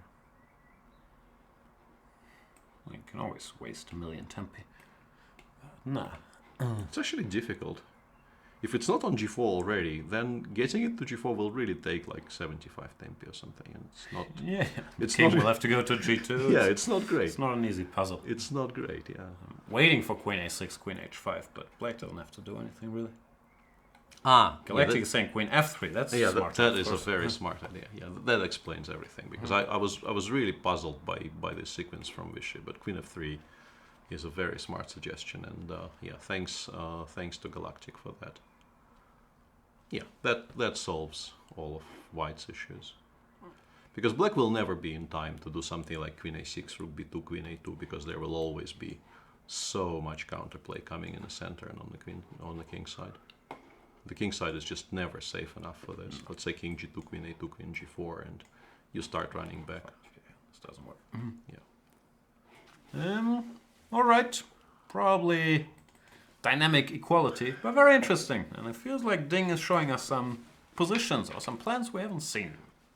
Yeah, voluntarily done in chess, really, at the highest level. He really is showing that this whole line can be approached in a fashion that, for instance, did not appeal to me at all when I was looking at it, preparing those videos, and I felt this is like a dream scenario for white, and I kept on trying to, steer black away from these positions. Yeah. But Ding is saying, no, not a problem, bring it on. Hikaru. Yeah, Hikaru did a combination of the two things we were describing. Took b5. Yeah. All right. So what's happening here? Galactic is saying, I'm getting better at chess. Must be nice. Congratulations, Galactic. Yeah, you can go bishop g2. I guess black goes rook a b8, and it doesn't really stop the development of his initiative. Now we can go b3. This position is sort of surprisingly sturdy for white, despite the fact that black seemingly has everything on, the best possible squares. It's still not that easy to develop any kind of significant... We can't take, which is very upsetting. Yeah, this never seems to work somehow, because the king runs away to good squares. Queen a3 seems to be very well met by rook b1, and I can't find any follow-up. And once the bishop lands on d5, if it does land on d5, white will feel very, very secure. Yeah, queen a6 you take, and bishop d5, I guess. Yeah, very strange position. Actually, if you start with bishop g2 right now, There is knight takes c4, which I originally kind of ignored. With the idea of rook d2 check might be a decent idea. Although, I mean, variation continues after rook hd1. I'm still not sure this is that great for black, but rook d1, and yeah, rook somewhere. Maybe this is not horrible. Yeah, white does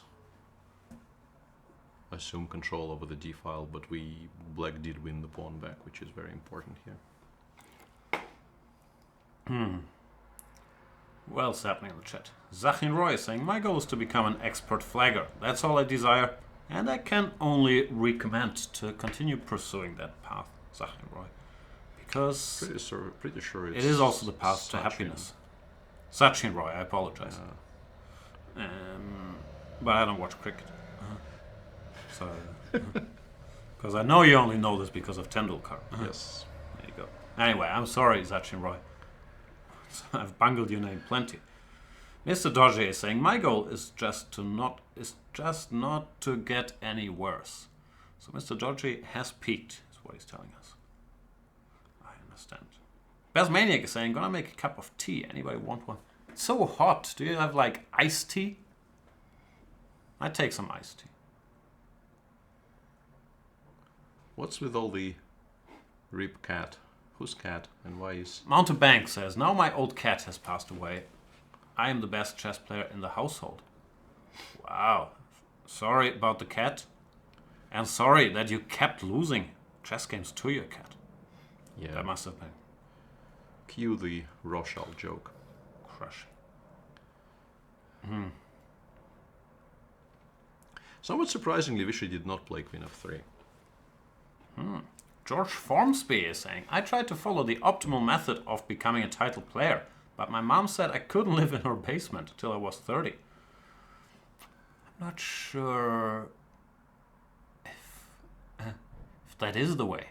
Because you gotta go out there, play tournaments. And again, you could probably have the basement as your base. And start your tours into the tournament circuit from over there.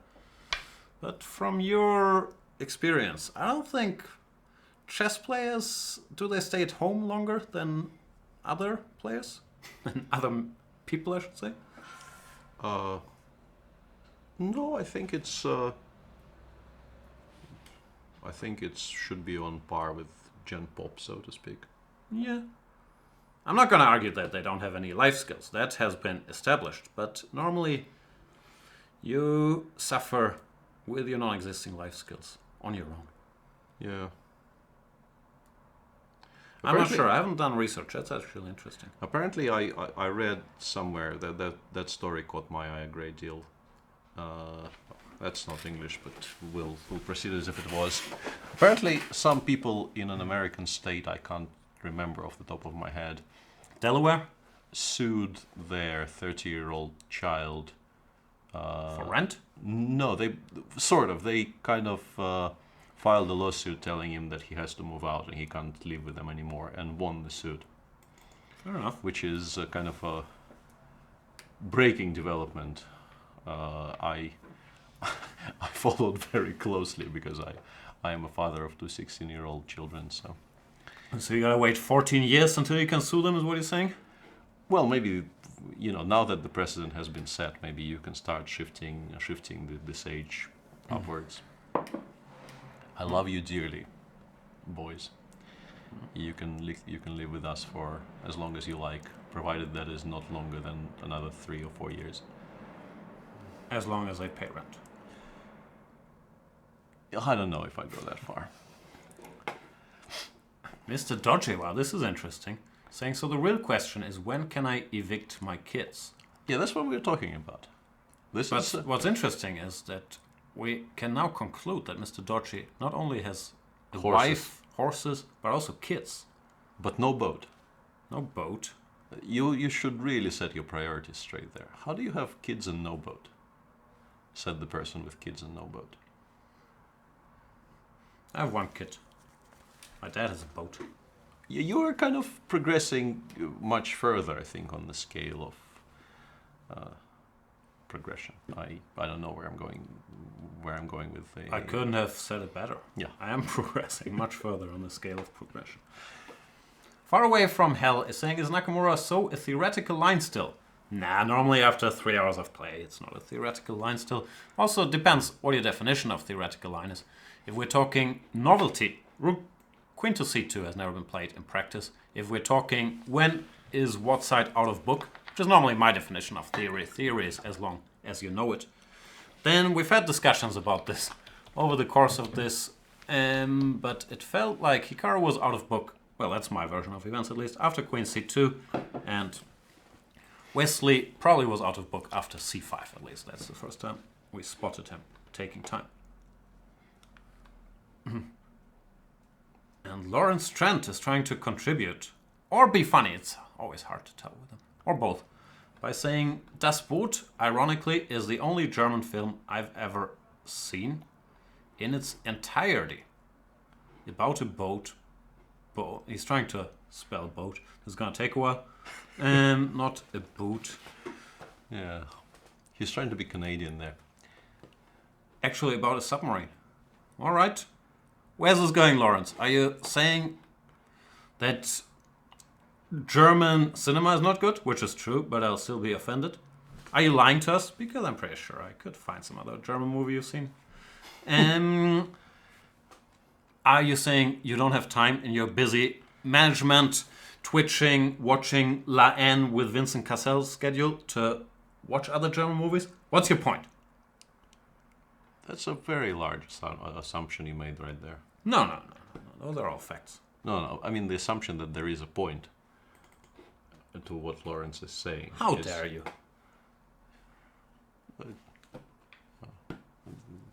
I do, and I'm... Lawrence, I'm very offended on your behalf. Even though normally I try to offend you with everything I say. How dare he? What's White doing now? Bishop G2, Knight C4 we thought was okay, so we're back to B3? You can actually start with B3, yeah. It looks weird to continue just sort of passively parrying the one-move threats without developing anything, but... I liked it. Yeah. Oh, hang on a second. Takes Queen B7 might win.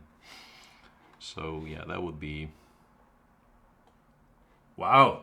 Lawrence typed in all caps, there's no point to anything Piotr, but his comment was deleted. I'm guessing by one of our moderators who they don't fool around with caps, even if you're renowned chess celebrity. Lawrence International Master Trent. Deleted instantly, do you see that? Snapped away. Bang. People are, yeah, not hesitant to use the banhammer here. I like it. Lawrence Trent is saying, try and name another famous German film, and I'll honestly say whether I've seen it or not. Das Leben der anderen. Sky over something? Lola Rent. Yeah. No, but seriously, this... This is tough. I've watched some, but not many. No, the Wim Wenders film. The Sky... Himmel über Berlin? Sky over Berlin, Yeah, whatever. that's Is the that a one. famous movie? That is supposed to be excellent, yes. Tony Erdmann? I haven't seen it, but it's supposed to be good.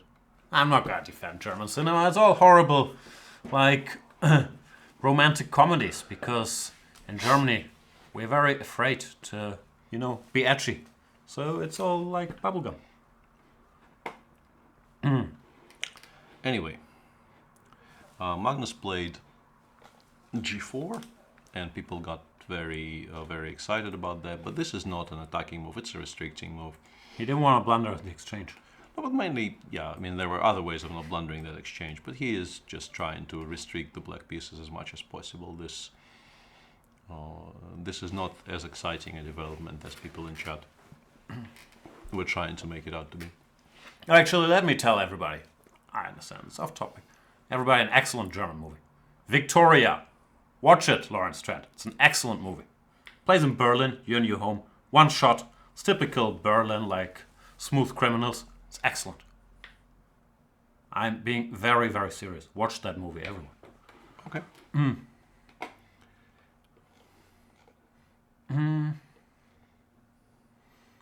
So, G4, not an attacking move.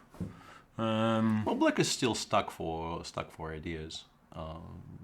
He has provoked g4. I think the kind of the storyline about g4 has to be not that Magnus did something horribly offensive in nature here, but that Lev played knight g7 specifically to invite g4, so that now maybe he has something to play against. Maybe he plays h5 and says that the queen will now have to watch over that g4 pawn for the rest of the game.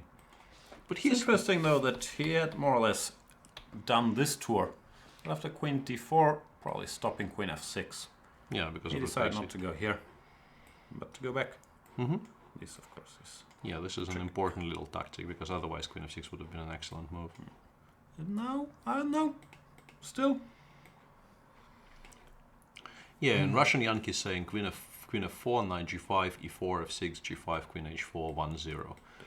If you do get all of these moves in a row and black does not a lot, yes, you do win, but once again, you have to assume that Lev will at some point start parrying those threats. But yeah, with the knight on g7, I assume it will now start getting back to other squares, because with the knight on g7, that plan actually does make a great deal of sense, that Russian Yankee has pointed out. I'm getting the title wrong now. Victoria is the movie I mentioned.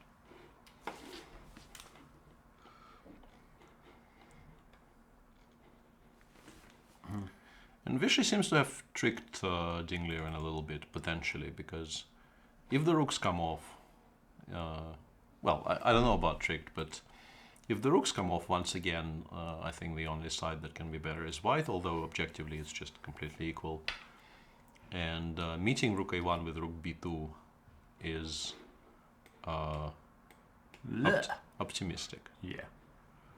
Because once again, you're never really attacking the c2 pawn with anything, and allowing that rook to roam free on the a file feels like not something that should be encouraged. Then again, if the rooks come off and we take and we do nothing, can you make progress? I don't know, Well, here I'd be very interested with white, queen a5. I think queen c7, okay, Yeah, this is very maybe you're direct. holding all these pieces, but like I go queen c7, like the only move is king f8 already. I play h3, and we're kind of entering Zugzwang territory here a little bit. Maybe not yet, but Yeah, but we get this. yeah, even that I mean, black is never winning here, but No. Trying to survive. yeah.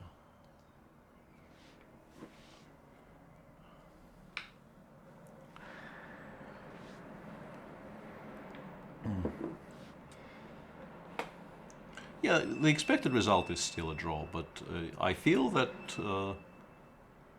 if rook a1, queen a1 happens, it will definitely be Vichy who will be looking for a way to make progress there. Ah, Alejandro, how are you doing? Yeah, that's a good point. We should have, yeah. Rook a1 will be answered by rook a3, of course. Yeah, Alejandro makes sense. That's always good to see that someone is.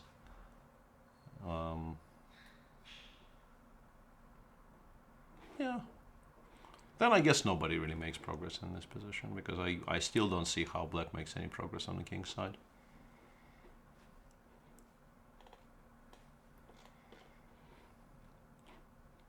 Draw. Has Wesley made a move? No. By the way, slightly off topic. Not a fan of Vichy's shirt. Why? I don't know, I don't like it. I've been thinking about it for a while now. Not a fan. I like checkered shirts. Shirts. I can't speak English. I don't know. It's not doing it for me. But maybe it's the color, because orange, I think, is supposed to make you aggressive if you look at it for too long. This is... the problem is I'm just not as fast as you are, but this is just such a perfect setup for me to do a dog joke. Good. Well, this is the... As we established, this is the Chinese year of the orange dog, right? We would have to ask Mr. Dogji. And now you're talking about shirts. And the problem is you're sitting there with your, like... you're such a dampener on all these things. But this is some people in chat will know that this is such a perfect setup for a take your shirt off joke. I'm not following. And then I would have to spend 5 minutes explaining it to you. But I'll do it in the break. All right. But Ruru and yeah, shirt has to be off. Are you asking me to take my shirt off? Not you. No. Just generally. Okay. Yeah. Good stuff. Alfred 1959 is asking, Jan, have you seen Welle? Yeah, we are all. We grow up with Die Welle over here. Seen the play, seen the movie, seen it all. And Mr. Dodgy is saying, I feel like Peter is stumbling toward calling Vichy an orange dog. Abort the joke. I also thought that's where we were going. I thought, no, he's not going to do that. We love and respect Vichy. No. Way too much. That wasn't where I was going at all. And your boy Skyan is saying, I understood that reference, Peter. There you go. That's what, in the business, we call the 10% jokes, which 10% of the people will understand. But it helps strengthening your key demographic, because they will say, wow, I get this. yeah, 10% is way high, but The 10%ers. All right. I don't like Fabi's position one bit. yeah, it's not great. Then again, apart from the pawn on b7, there are no real weaknesses, and getting to the pawn on b7 will be very difficult. But yeah, this is just not fun. Also, I've been taught that this one pawn sometimes can hold back 2 pawns. And since pawns are equal, that must mean we have an extra pawn. Sort of, yeah.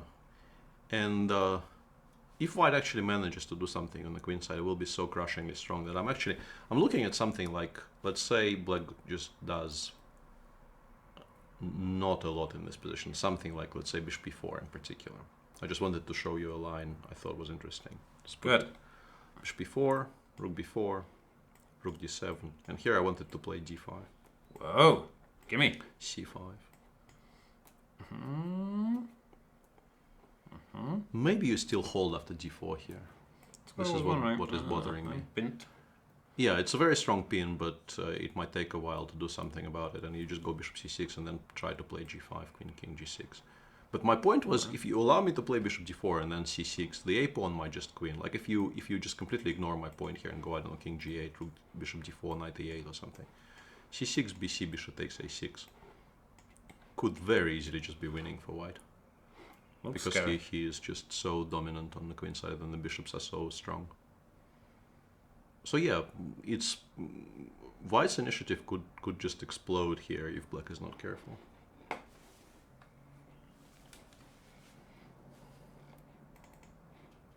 Queen c3 played by Wesley. Wesley is saying, okay, we've had enough fun. It's time to get rid of the queens. Stop with all this unprovoked aggression. Let me play a slightly better endgame that shall end in a draw. Is it though? I have no idea. That's my story and I'm sticking with it. Fair enough. Yeah, I can take this pawn in like almost any... All 3 ways, and if we add this, 4 ways, seem to make some sense. Yeah. I'm actually kind of leaning towards b takes c4, but it might... Yeah, I don't know. But then maybe white takes the queen and then goes f4, and it might be a problem. Yeah, this doesn't work. But takes f4 is what is bothering me right now.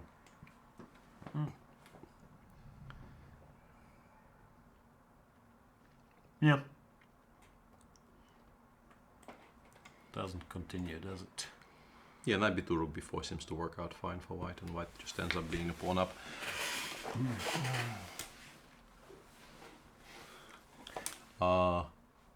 Lion pig is ping. Yeah, that was probably... How dare you? How dare I, yeah. Bearman pig. How is it for a super gem if they have only 30 minutes left for the next 18 moves with no increment?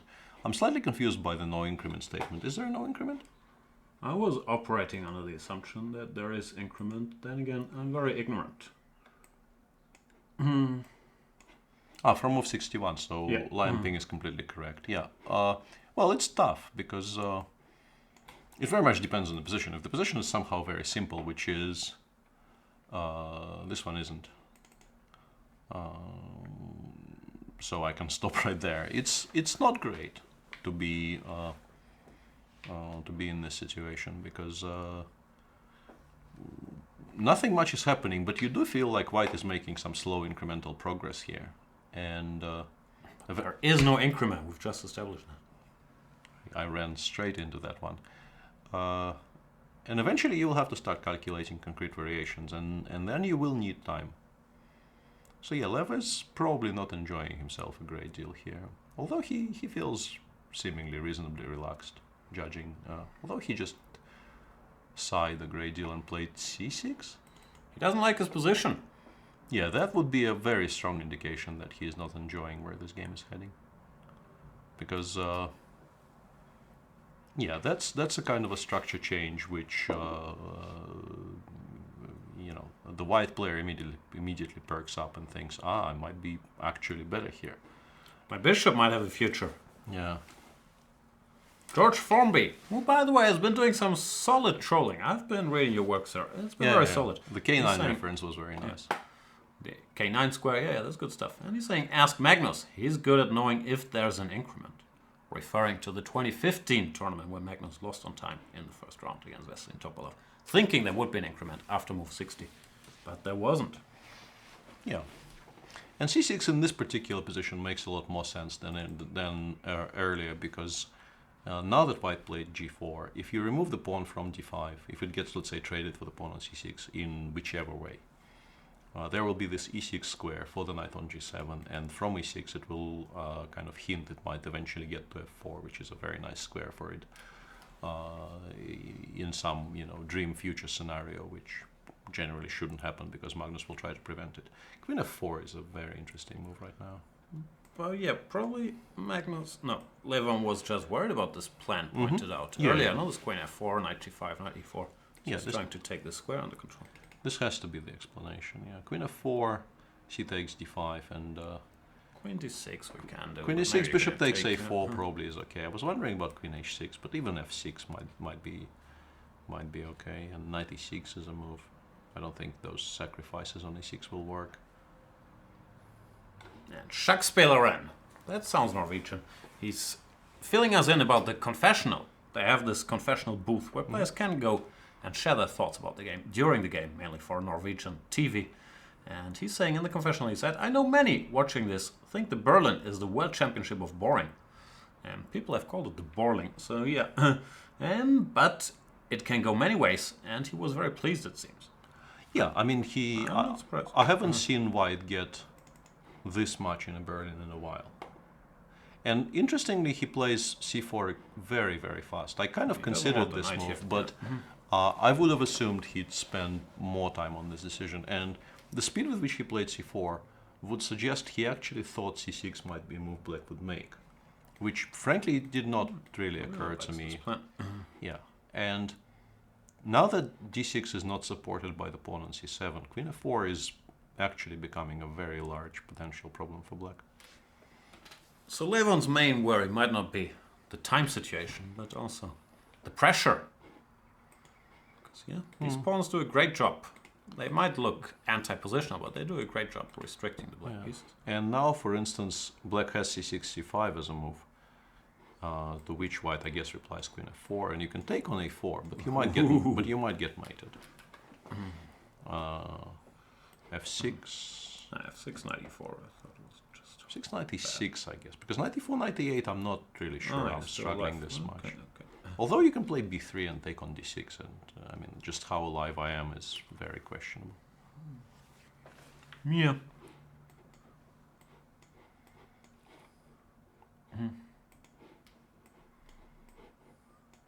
Well, this, and just take with the rook even.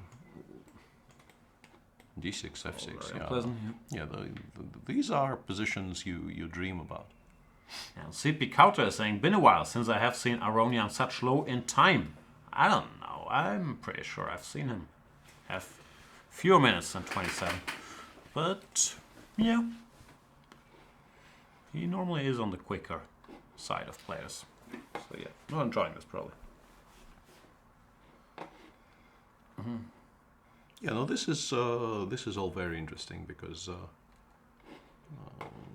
honestly, to my eyes, these rookie one positions, I felt they really were kind of dying out and were studied to such an extent by this point that nobody could get anything at all, and Black weren't even sweating particularly in recent high-level games in this line, and this is clearly not what's going on here. Lev is running significant risks by this point. Lawrence Trent informs you that he has never dreamt about such positions. Yeah. Passion says knight g8 is a nice move by Caruana. Now it's roughly equal. Yeah, I don't know how well I trust computer evaluations here. I think the point is Black wants to go knight e7 and then bishop e6 and knight f5. And if he gets all of those moves in, he will actually start getting some counterplay, which... MVL will be thinking, where's my g-pawn? Like Magnus, if I could go g4, restrict that guy. In great shape. Yeah. Oh yeah, no, I like still knight g8. d5 yeah, but in particular, as I was about to say, this completely rules out my idea because the knight just goes to e7 here and stops the c6 plan dead in its tracks. So yeah, I like knight g8. Knight e7 is good anyway. This looks like a draw somehow. Yeah, this is the machine first line currently, and it just makes a draw here. So yeah, knight g8 is a very on-point decision by Fabi. I think he realized that he needed to sort of urgently improve the situation with this knight on f6. It really wasn't doing anything at all on that square, and it feels like he should hold now. Jay Almond's asking a nice little easy question. What's the advantage of bishop d6 over knight c6 in the Petrov? Different opening, really. Yeah, those are very, very different in spirit. They lead to absolutely different structures, and yeah, in as much as it's possible to call two moves 6 in a single opening different openings, they are different openings. Yeah, it's almost like it's a bit of a stretch, but yeah.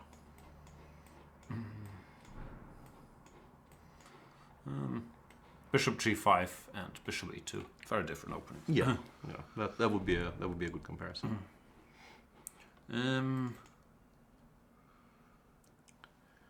But yeah, I'm wondering if one can say something general that bishop d6 might be a little more forcing in nature. But you've told this Kramnik story earlier. So it depends on your definition of forcing. Knight c6 has also been analyzed very, very deeply. Also very much depends on your approach, I feel. Yeah, exactly. And Magnus, he's pushing. Yeah. We haven't mentioned the tournament situation yet, which partly is because it's very simple. Carlsen in the lead, 1.5 out of 2. Caruana is dead last, half out of 2 after he lost to Carlsen. Everyone else has 1 out of 2. Yeah, that's fair. And yeah, very significantly, the machine in Magnus's position right now is showing some concrete ways of achieving a large advantage, starting with queen f4 followed by knight g5, and it seems like Black cannot really stop it properly. Knight g5 and if knight f6, rook f3. Rook f3 wins already, or sort of asks questions? Yeah, gives a large advantage according to the machine. Although it's not obvious, because you have to take on f7 here and take on h6 and be very prepared to play this position of piece down for a while, but... It's the kind of tactic these guys might spot, though. Yeah. But did he have to go knight g5? Can't I just... No, you don't have to. You don't have to. And also queen f4 is even not forced. b3 is the second line instead of queen f4, and it also gives white a large-ish advantage, But here after knight f6, the pawn is knight g5, h6. Now Black is in time to parry all these cruel intentions. Yeah, and also judging, like, this is not generally, I think Magnus in these positions prefers not to hurry and not to start calculating. So just playing b2, b3 in the position they have on the board right now would not be at all out of character for him, because it preserves his advantage. Once again, sort of passes the ball to Lev and says, show me how you're planning to improve your position. It's still very cramped, you still have no plans. Paulonia is asking why on official side there are other commentators, but Chess24 too. Yeah, there is an official show from On-Site, which I believe is done by Dirk Jan ten Huizendaal and Simon Aktestein. It's a show you can watch on the Norway Chess website. But we want to have our own little show, and it's a premium-only show, but we have a deal with the organizers that we can use the video footage. So we're sitting here in our studio in Hamburg. We're not the official programming, so to say, but the Chess24 programming. But you guys have a choice. Even though it's so warm here, I'm wondering if over there it's cooler, but I guess the weather is very warm in Norway these days as well, at least I've been told. Yeah. I think it's probably have air conditioning.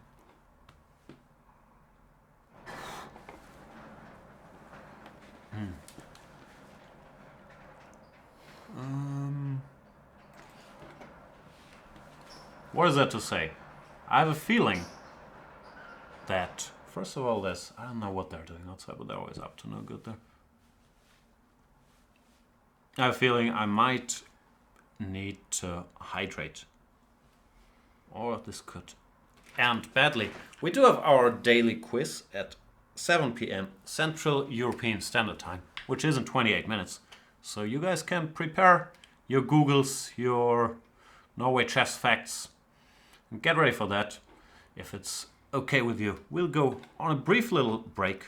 Then we'll come back with the quiz, with the time trouble action, with the 4 games. Still running, Wesley So now has an arguably slightly better endgame. Vichy Ding, whatever, equal. These are expert evaluations.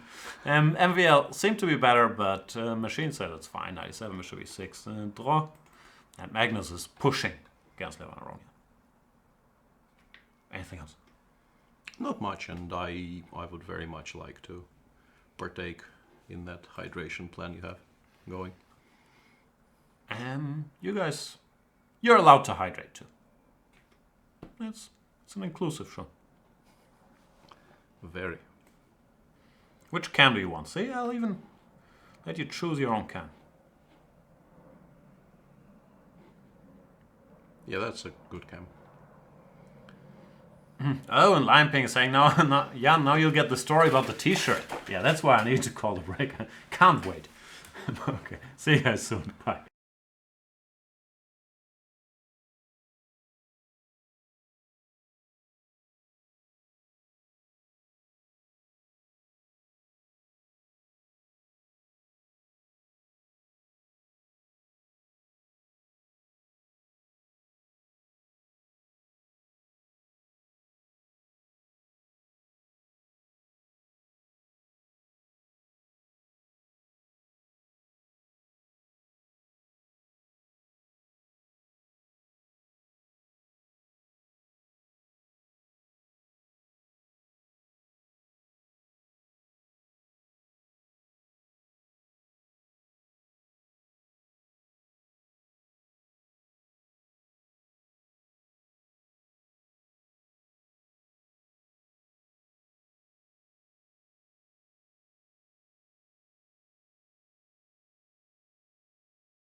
And we're back.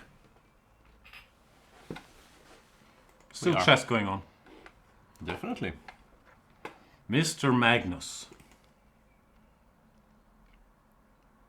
He's putting pressure on Levan Aronian, but has been studying the position after knight to e8 for many a minute now. Yeah, but that's it's a large turning point because b3 and queen f4 are very, very different moves in nature. Queen f4 is an attempt to sort of win the game on the spot, whereas b3 is saying, I've made a lot of progress so far, and I believe I can make more progress without hurrying, without making any rush movements. That's more in his style, Yeah. of course. Other things being equal. But he has been known to actually calculate and win games when there's a win available. He does play queen f4. That's very interesting because, first of all, Lev will have to play very precisely, I believe, from this moment onwards to even survive. And secondly, some of the lines I've seen on my screen there when we were briefly checking what the machine says, computer thinks white is much better close to winning, but to my eyes, the resulting positions seemed like I wouldn't be entirely happy with white allowing them, because black might end up losing some material, but a lot of material comes off the board, and some endgames, let's say, if you end up with an extra pawn on the king side, but some pawns get traded on the queen side. Give me the line. Let's say cd5, knight g5, knight f6, rook f3, h6. We take on f7, they take, we go queen takes h6, queen h8 is probably the only move. Machine goes queen d2 here. Goes queen f4. Well, not any, yeah. Yeah. Queen d2, d4, keeping the center close. Yeah, g5, bishop f5, gf, queen f6, rook f4. But somewhere around here you stop calculating if you make it this far and think, not clean enough, I'll do something else. Exactly, yeah. It doesn't feel, and the machine is insisting that after rook f4 in this position, white's advantage is extremely large. It's never wrong, but still, it doesn't feel. Yeah, exactly. But this is the machine, and the machine doesn't worry about the fact that you've spoiled your king's position now and black might have counterplay on the king's side. It doesn't care about, potential bishop endgames, which because of the weakness of the pawn on a4 might not even be better for white. Let's say if you take the d4 pawn off the board and also remove all the heavy pieces, black is just not worse. Might be better because of how weak the a4 pawn is. But all these things are very human ways of thinking about this position. The machine just says, I'm a pawn up, I'm almost winning. But Lev also has to make all these moves. Yeah, with black it's also not fun to evaluate any of this. But then, again, you might not at have all. a choice. Yeah, but yeah, the one thing Lev has going for him here is many of these lines will be kind of straight as an arrow. He will have very, very little ways to deviate. And in particular, because he's down to 20 minutes for 15 moves here, he would very much like to start making some forced moves to cut down on the number of decisions he has to make in that game. So after takes. If white recaptures the pawn, is then knight f6 hits this pawn. Which this is immediately a lot less, because you have to actually get distracted to protect the d5 pawn. And yeah, this line is f6. f6 knight e6. Yeah, this you can definitely understand. Like any human player will understand that white has a very, very large advantage here. This is very intuitively correct. But that other line, the fact that it's +1 there at the end after rook f4, I would not be at all convinced about it if I were trying to work it out in my head. Yeah, we keep putting the same position on the board, but it is sort of a crucial one. Yeah. And there is queen takes f6 here, but this probably is a draw once again, because black, very importantly, has bishop takes a4 there after rook takes d6. Otherwise, would be quite bad. But here, even bishop a6 and a4 is a draw. Yeah, this is just always enough counterplay. Yep.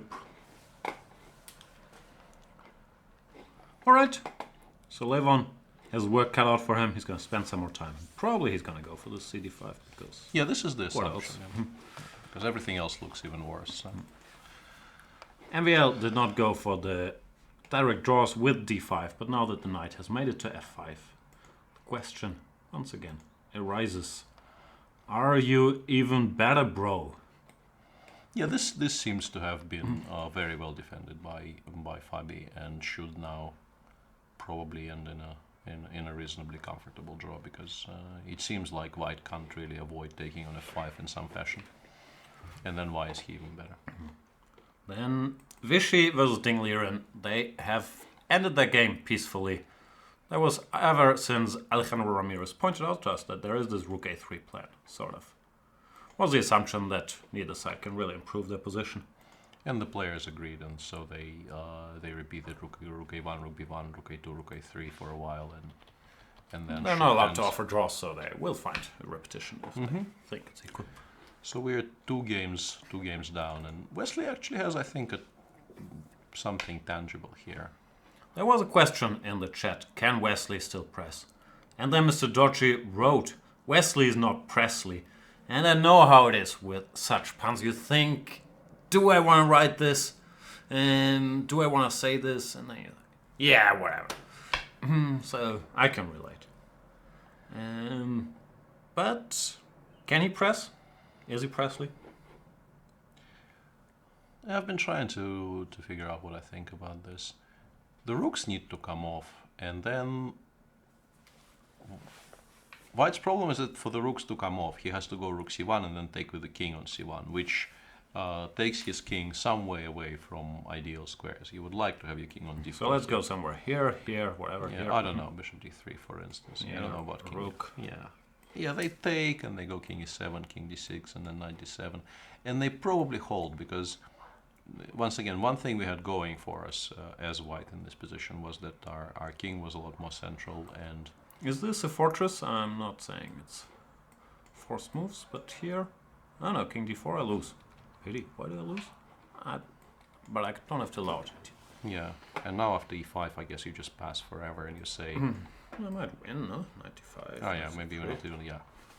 No, but the point is, e6 is never a threat with the king on e3. e6 would become a threat with the king on d4, but with the king on e3, it never really gets anywhere. So yeah, knight d5 is quite strong here.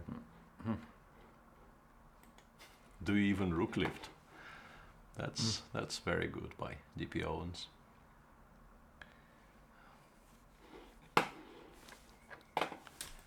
And no, I don't. Hernias.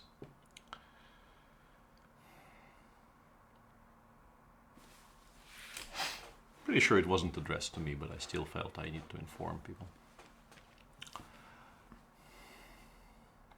What are we talking about? Lifting. Don't you lift? No. Well, You're doing all kinds of funky stuff. but not lifting. Lifting kind of kills me. What's lifting? Deadlifts, I think. I think when people talk about lifting, they specifically meant deadlifts. So do you even lift, bro? Means deadlifts? I always thought so, but if it's any kind of lifting, I do some lifting, but not deadlifts. Please elaborate. No. No, not you, but DP Owens or whoever. Yeah. Lifted that topic. And the MVL Fabi game did end in a draw by this point, so no real surprises there. Yep. Good defense by Fabiano. Nice opening idea. By MVL. Or, well, not winning, but at least it looked like he was putting some pressure. Machine seems to say whatever. It was never anything. Humanly, it did look like it. And Lawrence Trent, the world's leading authority on lifting, is saying it's not deadlifts exclusively. Then I just deadlift, any weights. See? Lift, bro. Yeah. Poker Mocha is saying, who's your favorite for NBI finals, Jan? That's like asking who you got in the upcoming match between Magnus Carlsen and the Norwegian under-12 champion. Some disrespect to the Cleveland Cavaliers. Now, obviously, Golden State is going to win. The question is, will it be 4 or 5 or 6 games? But I don't think there's much of a debate to be had there. All right, so we have a draw in MVL Caruana. We have a draw in Shahmat Yarov's Sergei Karjakin. We have a draw in Anand Ding Liren. So all we need is 2 more draws to have the 10 out of 10 draws. Or the 14 out of 15, with Magnus being the only one to shed any blood. And today, He's still... can't be ruled out that he sheds more blood. Mm-hmm.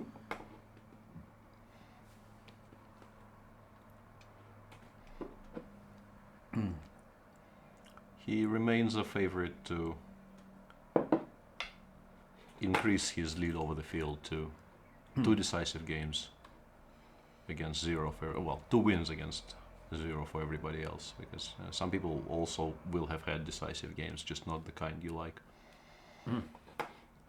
Galactic is saying the Golden State Cavaliers. Did I misspeak and say that? No, I wouldn't say that. It's the Golden State Warriors who will win.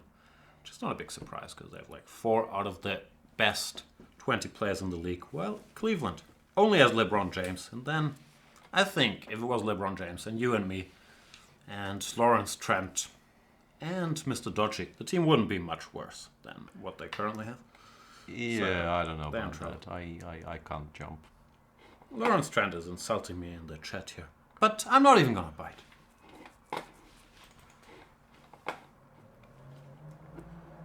Yeah, even my bench. Because press I is know better than- Lawrence proudly told me about how much Fabiano was bench pressing. It's more than that figure. Come on. What do you think? Very insulting. Yeah.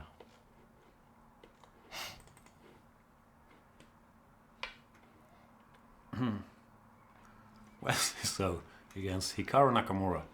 Who's lifting of these guys? Liren you always see in the gym. I'm not sure if he does a lot of deadlifts, but he does all kinds of stuff. No, And he's forcing his minions to join him. So there's always like a group of people around Liren hanging out in the gym. No, Lev is very, very serious about lifting these days. I've seen him do things I wouldn't dream of attempting during last year's Grand Prix tournaments, because we were constantly in the gym together after rounds. And Wow, humble brag.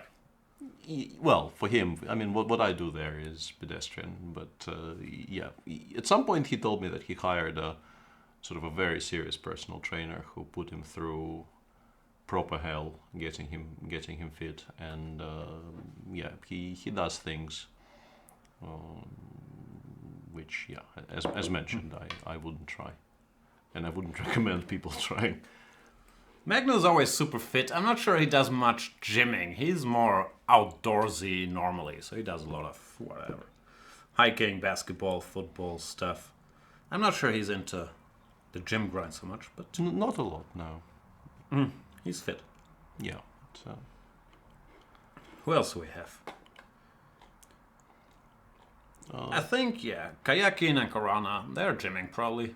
I've seen MVL in the gym as well. All these guys nowadays, they're more conscious of, working out, eating well, and they're all modern professionals and all that stuff. Yeah. I mean, Yarov, I don't know, but I'm assuming it's the Shah same does a thing. lot of Shah does a lot of cardio. The thing about Shah was if you end up in the gym at the same time with Shah, you're just not using the treadmill. Oh yeah, I've seen him treadmilling. Yeah, that's true. Because he does more or less nothing else, but he does serious amounts of treadmilling. And if there's only one treadmill in the gym, as it is in smaller hotels, you're very advised not to be there when he is there, because you're just not using that machine. Wow, so he's a treadmill bully. Yeah. Wow, who knew? Who else do we have? Vichy, he does gym, but I guess he's also more of a cardio dude. Then again, I could be wrong. I haven't seen him much in the gym, but I've heard No, Vishy many does, a story Vishy of does these weights. workout sessions. Yeah, he does everything, I guess. Yeah. Hikaru and Wesley, I don't know, but I'm assuming. I think everybody's working out these days. as Yeah. boring as it Well, sounds. Hikaru does a lot of hiking, and I assume he's also... He's also more outdoorsy, maybe. He ran half marathons this year, I think. Yeah, I read that. Yeah. Wow. Which is another thing I wouldn't These dream crazy of. Americans. Yeah. Anyway, chess tournament going on. Yeah. Love is still thinking, and that's not really great for him if he still Gotta make hasn't some found if he still hasn't found anything playable to play in this position. That really is worrying, because down to 10 minutes with 16 moves to make. And if he still hasn't played a move here, he clearly dislikes the options. I guess a kind of a bailout option here would be to play king g7. Trying to stop this... Onslaught. Your point is knight g5, queen f6. yeah, I thought this was strong, but actually white can take, and it's... No, there's no rook e8 business. Yeah, but queen f6 is still incredibly strong. King f6 takes is just a pawn, yeah? Yeah, this is just a pawn. No, and knight f6, rook e7 is nasty, because rook f8, knight e6 check might just be... You don't even have to hurry with knight e6 check. The computer starts with bishop g2, but knight e6 check is also probably very strong. Yeah? And the chat is getting anxious. Because they can feel quiz time is approaching. You have 1 minute to pace yourself, brace yourself, and then get ready for le question du jour, as we say in Germany. George Formby is saying, Naka does 100,000 mouse presses an evening. He has a right index finger like Lou Ferrigno. I'm not sure if he's still that mouse pressy these days. But yeah, he's fast for sure. What do you call this? What? Carpal tunnel? What do you get from all the mouse presses? Yeah, and king g7 is indeed what Lev ended up playing, so he didn't fancy all those forcing lines. But now, after knight g5... It's quiz time. Hold that thought. Sure. You guys ready? First, now let's first do the quiz. After that, we'll do a little housekeeping. Here we are. Only 5 players have led the FIDE rating list since 1984. Can you name them in chronological order? And by in chronological order, we mean from the first time they led the list. To avoid future disputes, I believe in case of a tie, we count it. So if you were in the shared lead and that's your first time leading, that counts. Is the question clear? I'm not sure if I think I'm it is phrasing clear, it yeah. clearly. I'm just trying to figure out what the answer is. Okay. We know...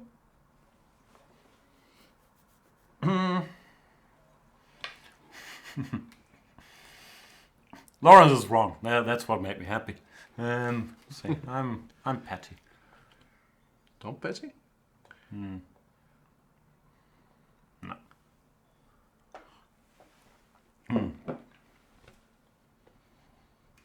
Still no right answers? I thought there was a right answer there in there somewhere. No. All right, let's figure it out. 1984 was Kasparov. Yeah, that's what I assumed. So I don't think Karpov makes it on that list. So it's Kasparov. Then we need... I'd go with Kramnik. Right, but yeah, we need to jump ahead for, I believe, 12 years. Because in 1996, I believe, Kramnik led for the first time. And that's why I was hedging earlier. I'm not 100% sure about this, but I think I'm right. It was a co-lead with Kasparov. They shared the lead on some 2.785 or whatever it was back then. And then... I should actually. Let me try to look this up. Because I was going to say, then I think next is Topalov. Well, he is definitely one of them, but... The question is if Vichy or Topalov led first. Do we have correct answers? Otherwise, I'm not sure I should spell it out. Here's an answer, at least. That is the one I was going to give as well. So yeah, I'm going to operate under that assumption. So yeah, here I think we can look it up. Kasparov. 1996 was Kramnik very briefly. Then Kasparov, all the way till 2006. And then pretty much after his retirement, Topalov takes over the lead. And in 2007, Vichy briefly takes the lead. Not that briefly, actually. Takes the lead from Topalov. Then there's a Kramnik in there. In 2008, it's the first time since 1996 that Kramnik leads. Then it's Kramnik, Anand, Topalov, and so on and so forth. And since 2010, it's a Norwegian kid called Magnus Carlsen with one interruption by Vichy. Two, yeah. Sorry. Vichy twice there in the 10-11 period, yeah. So that means the correct answer was Kasparov, Kramnik, Topalov, Anand, Carlsen. Kudos. If you Yeah, I wonder if we should count. Figured it out. If you count the 2 Alivert, which is quite clearly some kind of a weird phone autocorrect there by Matt Chess. What's that?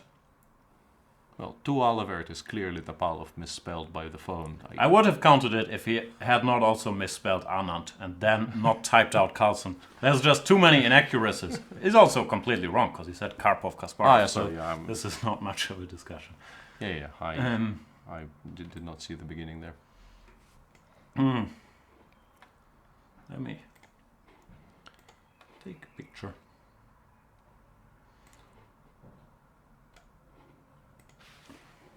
Once again, we'll let the smart people from IT figure out who answered correctly first.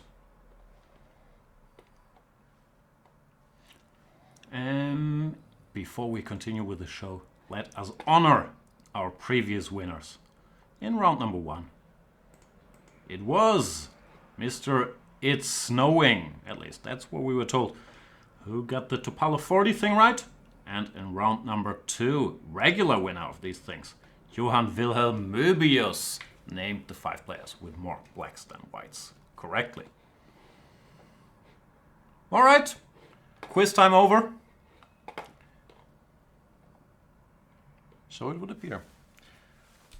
And Magnus did something we did not consider at all in his game, bringing it inelegantly back to chess.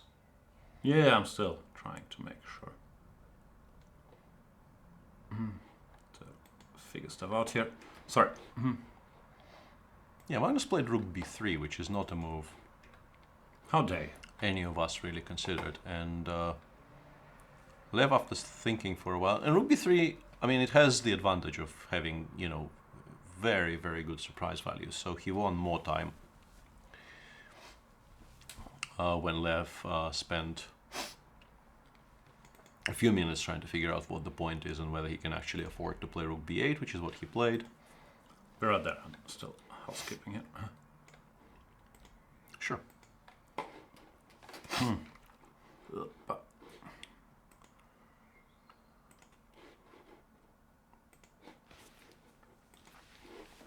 Rook b8? Yeah, white is still better, but he needs to start playing precise moves. And it does feel like at some point you need to start creating concrete threats, because black is, in most of these positions, black, it does feel like it's one move away from more or less stabilizing now that the rook has gone away from the e-file and white is still not really attacking anything. And that, because of that, I guess the computer is suggesting finally going knight g5, and after queen f6 playing queen d2, creating a threat of rook f3. But this combination of moves might not be very easy to find, because it feels slightly counterintuitive to sort of make a move forward followed by a retreat with the queen, but it objectively appears to be quite strong. Hang on, there's protests in the chat about the quiz question. Oh wow, the question was wrong. Karpov was number 1 in 1985 for one list. Wow, that's my fault. I did that. Apologies. Controversy. Not real controversy, just wrong question, because then was 6 number 1s since then. So what are we going to do with the winners? And it was an impossible question, but we'll give a mark to. We'll sort it out. I don't know. We'll have to go back in the chat and figure out who pointed that out. But yeah, that's my mistake, because I simply overlooked that Karpov was there in 1985 for a list. Apologies, we'll figure it out. People will get marks. It's all of these Soviet flags. They all look the same, and the names are also sort of Yeah. similar, but still, it shouldn't have happened. Yeah, that was just bad. Thanks for pointing it out. So then, is there a way to answer it correctly? Not really. 'Cause 5 is just wrong. Yeah, 6. 5 doesn't work anymore. Yeah, if Anatoly Evgenievich sneaked in there for one list. Should just have gone with 7, because I think it's only 7 total. That's 8, yeah. I think it's 7. 7, yeah. Fischer, Karpov, Kasparov, and the others. How dare you, Karpov? 1985. Anyway, sorry, and thanks for pointing that out. Whoever, yeah, got the real order right. We'll figure it out. I'm sorry about it. Note to self: ask legal quiz questions. Yeah. Knight g5 played by Magnus, who, of course, realizes that the time to prevaricate is over. What was that word? Prevaricate. It's a long word, I like it. I'm not entirely sure what it means, but I think, as the quote goes, I think it means... Yeah, okay, it doesn't work. You know the quote? I don't know the word even. Okay. That's not required to know the quote about the... I don't think this means what you think it means, is the quote I'm going for. But yeah, I'll abandon the ship. And Knight f6, rook f3, what's going on? seems like Lev made a horrible mistake, which is also a quote, and he should now be more or less lost after rook f3, which is not a difficult move to find. The point, I guess, being that after c takes d5, white has some kind of a crushing blow somewhere. Queen d4, I guess, maybe. Can I just recapture? Recapturing allows bishop c6 and d takes c4. I think you have to play So I something. meant to take Maybe, care. yeah, cd5 might simply be very, very strong here. Yeah, sure. Yeah, I have a feeling that after knight f6, you will now not escape anymore against Magnus, because Magnus is unlikely to let an advantage this large go. In particular, because it's achieved with straightforward moves. After h6, I suspect even knight e4 might be completely winning, but knight takes f7 probably is also very strong.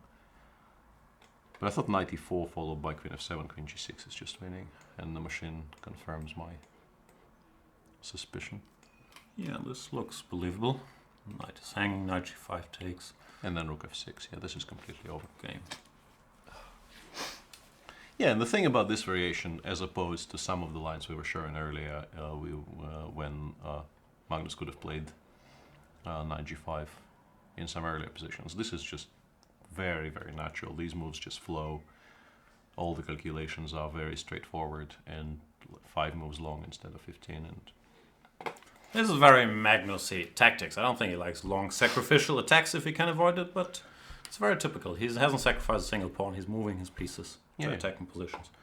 yeah, I'd be stunned if he didn't play rook f3 here, because queen takes d6, cd5 just feels wrong, because it gives black some freedom. It gives black chances to trade pieces, and Yeah, rook f3 played. yeah, this is not surprising, and the game, I think, is by this point more or less gone from Lev's grasp. Also, Levon, now the fact that there is no increment will start to matter. He's down to 2 minutes, obviously. Did not enjoy his position earlier. But this, especially considering their history, Magnus has won many games, but normally it's been very double-edged, and Levon was better at some point, and chances, and so on and so forth. This looks like a reasonably clean, just outplayed him, no? Yeah. Today, and we once again, the assumption is he will win this position. Yeah, this will be a very impressive victory over a player who doesn't really gets outplayed in positions like this very often. No, stuff happens to him, but just yet to be outclassed like that. No. Kind of reminds me of that game he lost to Wesley in the candidates, but he was actually fine at some There points were in some that moments games. at least, yeah. And also he ran into serious stuff in the opening, which I guess you could argue today as well, but still you would somehow expect that, this position is not so bad. Yeah, I honestly did not expect him to lose this with his experience of positions of this type. I thought, yeah, it's a bit unpleasant to begin with, but he will find a way to simplify, to get his pieces out of the corner. And people are now constructing longer and longer sentences using the word prevaricate, which indeed does not mean what I thought it meant. And yeah, left played h6, and yeah, Magnus will find knight e4. There is just no question. It's not a difficult tactic. Really isn't.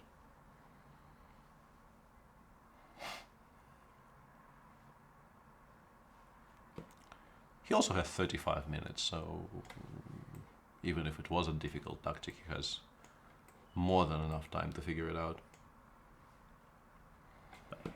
Yeah, This is no, black just needs to give standard. this knight on e5, on e4 for nothing, just to stay, stay in the game, is pushing it a little bit to continue playing. He's not really in the game there. 2 pawns down with a weaker king, but all right. So it looks like Magnus gonna win. That leaves us with the game Wesley So against Hikaru Nakamura, where I think they reached this position, or not sure if exactly. Similar stuff to what we had earlier, where Yeah. it seemed very important to stop the king from coming to d4. yeah, if the king actually gets to d4, the evaluation drops alarmingly, and it might be just lost for black. And this is what we were seeing on our screen, but it's a very easy thing to understand, that you would very much like for this king to never reach any good squares. And black also has no attacking plans here. He could, if white does nothing, he could push a4, a5, a4, a3, but the knight never lands on c3, so No, just a draw. should just be a draw, yeah. And if this is how it ends, and knight e4 already played by Magnus, yeah, I didn't doubt that for a second. Yeah, this is bad news for Liren Aronian. Maybe he was focused on knight f7, and sometimes then you miss the quote-unquote easier. Yeah, even knight f7 was very, very strong there, but knight e4 just ends the game there and then, basically. So we expect this round to be 4 draws and a win for Magnus. So Magnus will be a full point ahead of the field by round 3. Knight takes e4 played. Yeah. What else is there? And yeah, queen f7. Left down It's full, not a tough down tactic. to Yeah. not a lot of time, and yeah, you can see in Lev's demeanor there that he knows this is now gone. But what can he do? Anish Giri gave Magnus plus 128, and Magnus still drew. That was slightly different because, yeah, what the tactic that he missed in that game, where he basically did not give mate in 3 with checks, it was very simple, but it kind of looked counterintuitive for a second there until you actually checked. And also what he did look completely winning. There were 2 things about that tactic that he missed that were a lot different to what he's doing here. I'm also always amazed with, like, arguably the strongest player ever. That people will always find one example. There, he did not make the computer moves, so he's a patzer. Like, No, I don't think he's the not- argument there was that he is a patzer. It's that we are calling this as a white victory. Yeah. And the game did actually was end on. already. Yeah, Lev was not going to play some kind of a 2-pawn down position with no counterplay against Magnus. I don't think anybody is really calling Magnus a patzer No, at this I was point. being tongue-in-cheek. But Yeah, yeah, but- he's only human, but he's good. Yeah. Today, I think, was low-key. Very impressive game. Not just the execution, but also the concept. Because, yeah, we've been a little dismissive earlier on, like, blah, blah, blah, boring, Berlin. Does he really play Rook e1? But to put pressure on Levon like this and just, vintage Magnus game without any sacrifices, any funky moves, moving the piece a little back and forth. Just crush Liren Aronian, who, might not be in the top 10 currently, but I think his chess understanding and his understanding of those positions, everybody, including Magnus, who's mentioned this a lot, holds in the highest regard. This is a tremendously impressive game. It may not look like much, but it's very, very difficult to do what Magnus has just done, seemingly effortlessly. Massive respect, and in the standings, that does mean that Magnus Carlsen moves to +2, which obviously means he's still in the sole lead, because if you are in the sole lead and you win, normally you keep that. And in this case, of course, even expand it, and were the game So Nakamura to enter the draw, Magnus would already lead by full point after 3 games. Yeah, over pretty much the entire field with 2 people on -1, the 2 people who had the misfortune of playing Magnus with black. Yeah, pretty good. Yeah, very, very good performance by Magnus, and also very, very convincingly shaking off that bad starter tag that he had for a while, where he really did not play well in first halves of tournaments. Didn't stop him from winning a ton of them, but he generally would take a while to warm up and start crushing people. And he's doing it from the word go here, which must be doing wonders for his confidence. Speaking of the word go, did you know that many people believe that from the get-go is spelled from the gecko? Do we have that topic? I've seen that. It's amusing. The threads where people are finally informed that it's from the get-go and say that they were always connecting the whole expression with the small lizards of the gecko family. Why would you think that from the start means from the gecko? Don't ask me.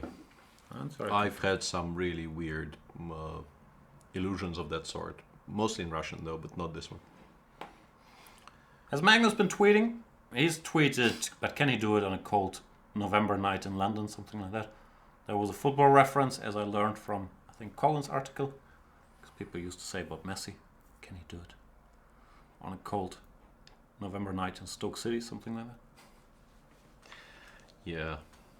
I was not aware this was a football reference. I was also not aware this was a Magnus tweet. I thought it was somebody else doing his trolling for him. Normally it's like Tyree or somebody. No, he does plenty of trolling himself. Sure, but this particular one I saw in my timeline as not his tweet, but somebody else's, and I was confused. And F. Bardamo's worldview is falling apart. From the gecko is incorrect. Bern is not the Swiss capital. What is this show doing to me? We thought Bern was the Swiss capital, though I haven't gone down that rabbit hole yet. Yeah. And Passion says, if a gecko gets to go from the get-go, does a get-go get the gallows from the gecko? That is almost sensible, but not quite. Dark Moon is asking, maybe Aronian thought he solved most problems with bishop g5 and underestimated the pressure white could exert. Yeah, that sounds fair. Yeah, that's a very... Also, I've read before that bishop g5 has been criticized. Probably not what the compy wants. Yeah, compy wants c6, which... Yeah. Yeah, compy suggests you actually give up the bishop for the knight, apparently. Yeah. Also, compy does not mind playing with an isolated d-pawn, a bit like what Magnus had yesterday with black. But normally not the first thing that would come to mind in such a position. Yeah. But yeah, this will be... I actually quite like bishop g5. Not that I'm a huge specialist in the structures, but it looked like a very natural decision to me. Get rid of that bishop, trade it for what is arguably the white's potentially best piece, in particular if it occupies the long diagonal later in the game.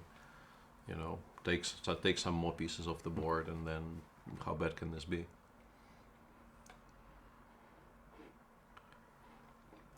There's also talk about Ding being close to 2800. Where's Ding at? Let's check the list. Yeah, the thing about that storyline is that he's actually playing people in this tournament where 2796.8. Yeah, draws against these people don't actually win him any rating. No, but there will be some people in this tournament who he will rating by drawing against, but so far he's played people who actually cost him rating when he draws them. So probably not massive amounts. Though, if you're 2791 and yeah. you draw whatever. No, but 2780. You know, but the comment in chat was about him inching closer and closer to 2800, right, and I think in this tournament, he's probably actually losing rating so far. I would assume. This plus is still this is Chinese League. Yeah, Chinese this is Chinese League.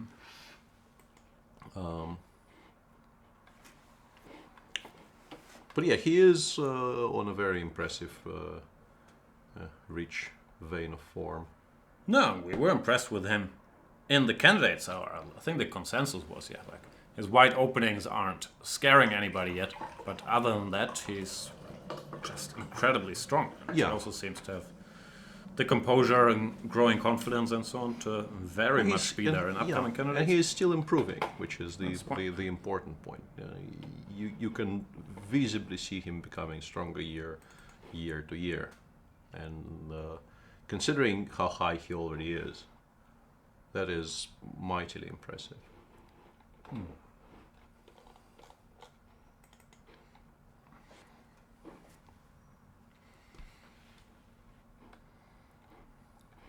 Yep. What else is there to say? I guess we have to figure out if there's anything that could still happen in this final game. They're repeating, and I think the answer is no, but we'll see. Back and forth. Yeah. I think Hikaru realizes that e5 doesn't really lead to anything, and in some cases could even be somewhat risky. Probably not with a knight on c8, but in general e5 creates no threat. The knight on e7 is just a very, very convincing blocker, and nothing will ever happen there. So yeah, it probably makes some sense for Hikaru to repeat in a way that doesn't allow black to claim and wait until move 40, and then, you know, take a proper longish think, trying to figure out if he is missing something. But in general, I think this game is very likely not to last very far past move 40. Yeah, it's kind of unclear. Who has hopes of winning this? Who would drag it out? Well, Wesley already is playing knight e7, knight c8, so... Wesley is white. Oh, see, That's why I'm confused. okay, I got completely wrong. But then you mean that, yeah, white is the only one Yeah. who can play. Yeah, that's cool. So let's see. Yeah, They Fashion settle for says more Ding repetition. probably beats the tail ender and draws the rest. Well, that's all very nice in theory, but I would like to point me towards a tail ender. Was the in tail this ender in tournament. this Yeah. field? And do they reveal themselves before? Like, Yeah. I'll finish last. Yeah. Let me introduce myself. Yeah, people are saying that, yeah, and I... Come on, John. The tail ender here is Aronian. This is very harsh. This is John Henderson, and I think he's wrong. I mean, he might prove to be correct, but if you enter this field and think, yeah, I'm going to pick on Aronian because he's clearly weaker than all these other guys, I mean, this is kind of fraught with danger, this kind of thinking. Yeah, I still think of Liren as more as a bully than a victim of bullying or getting picked on. Yeah, Even though, yeah, Wesley won a nice game against Liren in the candidates. I believe the only game he won. That's not the target he pick. yeah. And Magnus just picks on everybody. Yeah. Magnus Must be nice. on a good day, in particular, when he gets a position he likes out of the opening, if he actually manages to out-prepare somebody to the extent that he gets something tangible out of the opening, not just a playable position with pieces, yeah, he is very, very dangerous. Doesn't really care who's across from him. And he is... Hot take! He is back to above 2850 on the live list. Yeah, and put 40 points between himself and Fabiano, what used to be 20 points very, very recently. Which probably doesn't matter that much, but it will still be nice for him leading up to the World Championship match. No, like to have the bragging rights. Sure. What are we talking about? If you can't spot the fish in the tournament, then you're the fish? A situation like that? Yeah, that's the obvious thing to say. And Mark Rouser is saying, as commented by an Indian fan, Anand is the bottom seed here, and he's wondering if that has ever happened before.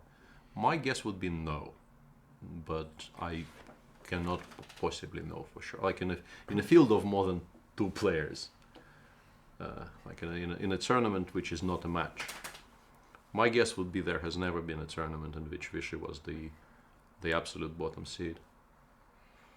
But I'm wondering if in like 1990 or something like that, but even there it's sort of unlikely. Yeah, Probably there were local players he was outrating, or yeah, I don't know. Yeah, it's difficult to check because you'd have to go through. I mean, Vishy has been around for so long that you'd have to go through an incredible. Let's just have it as a quiz question tomorrow. I won't do any research. Lion Ping is saying, well, Jan, but there is the Olympiad between. Carlsen might lose some elo there. Yeah, I'm aware they'll play more chess and they can lose elo. But currently, you know, he's up 40 points, which he'll be happy with. Or, I don't know if he'll be happy with that, but it has. First of all, is it absolutely already announced that he plays the Olympiad? Because he doesn't play every single one. Normally it does, though. Has he skipped Olympiads? I'm not sure. timing might not be great with the match for him. I would guess he plays, no?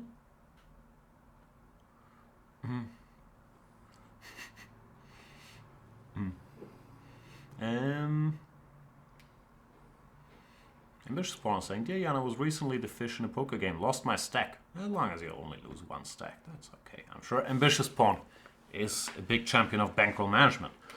Yeah, don't remind me. Evans Gamble is asking, Peter and Jan, what do you think are the odds for Magnus to break Kasparov's world #1 record? What's that, like longevity? It's rating he already broke, right?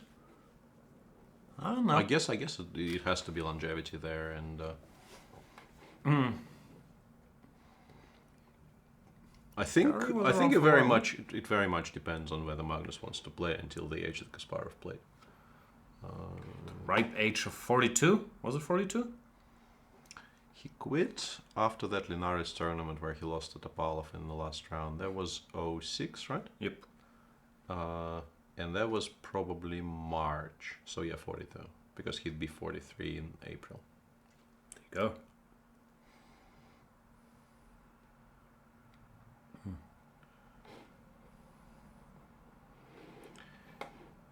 Yeah, the answer to that question, Lion Ping, is I don't know, and I wouldn't really expect to.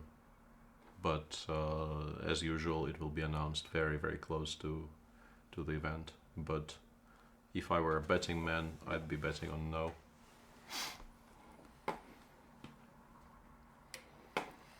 We have some moves here, at least. Wesley not repeating yet h4. I think h4 was a somewhat transparent trap because for a second there I thought maybe g6 just kind of gives like a better position, but then e5 might win. If not for e5, I'd be slightly worried about g6 actually, because taking is kind of impossible because then you lose a pawn on the king side. And we're being corrected that Kasparov retired in 2005, not 2006. Apologies. Oh yeah, sorry. Yeah.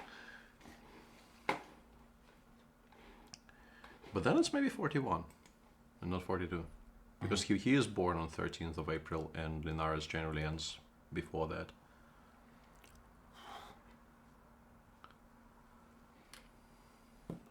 I don't know. I thought it was 42, but I don't know why I thought that. Maybe because it's the answer to all questions. Yeah. Stop. I mean, not stop. Please continue making fun of us, to the Douglas Adams fans. We love it. No, I have a feeling you are a dangerous community of neckbeards that I should not mess with. That was extremely hurtful. There you go. Even though I just said I shouldn't mess with you. Is neckbeards an insult? Like, I'm still learning proper internet terminology. Yeah, you do not call people neckbeards. Even Douglas Adams fans. Particularly Douglas Adams fans. Okay, that's what I just said. Except I didn't know it was an insult. I apologize to Douglas Adams and everybody else. Yeah, I don't think he can hear you. See that? Yep.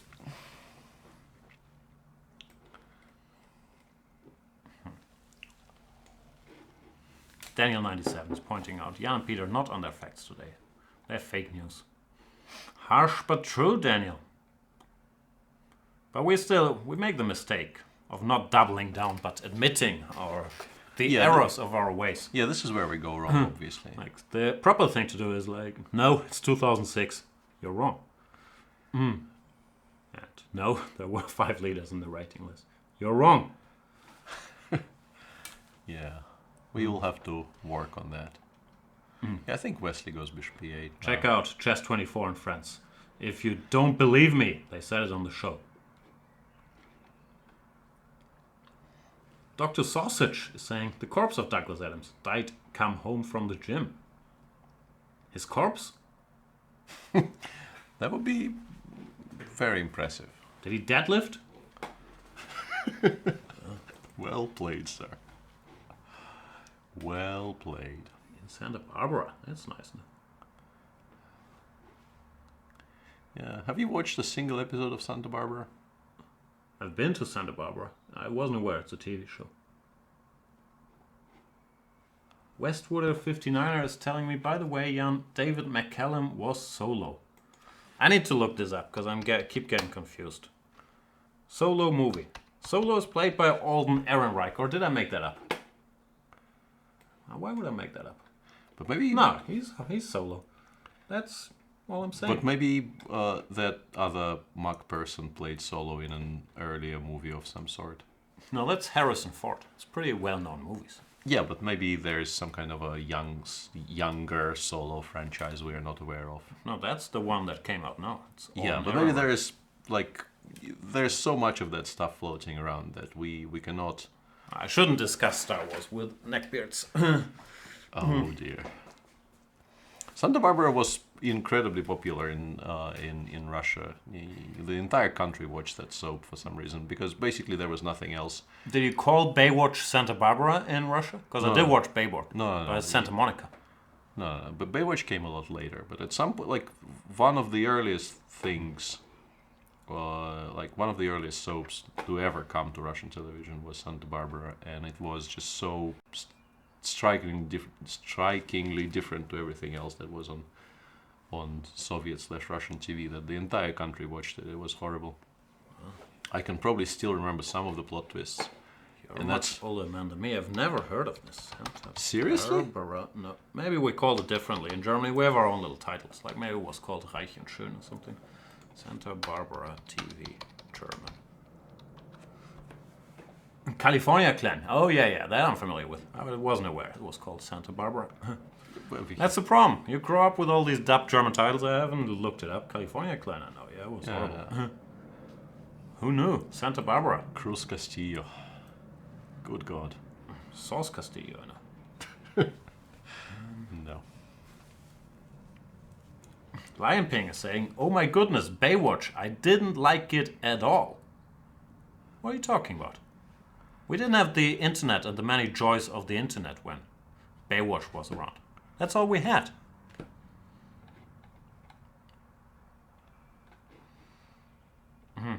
See, the other Germans, they will all now also understand. California Clan, of course we know that. Santa Barbara, we've never heard of. Oh, you are weird people. That is true, but not because we called Santa Barbara California Clan. Even though it's a bit of a dumb title. It sounds like they weren't all over California, but fairly restricted to Santa Barbara. Yeah. So why would we call it California? I have no idea. Why not Santa Barbara Clan? Yeah. I'm aware of Dallas, but I haven't seen a single episode of Dallas. I've watched a few. JR was a good guy.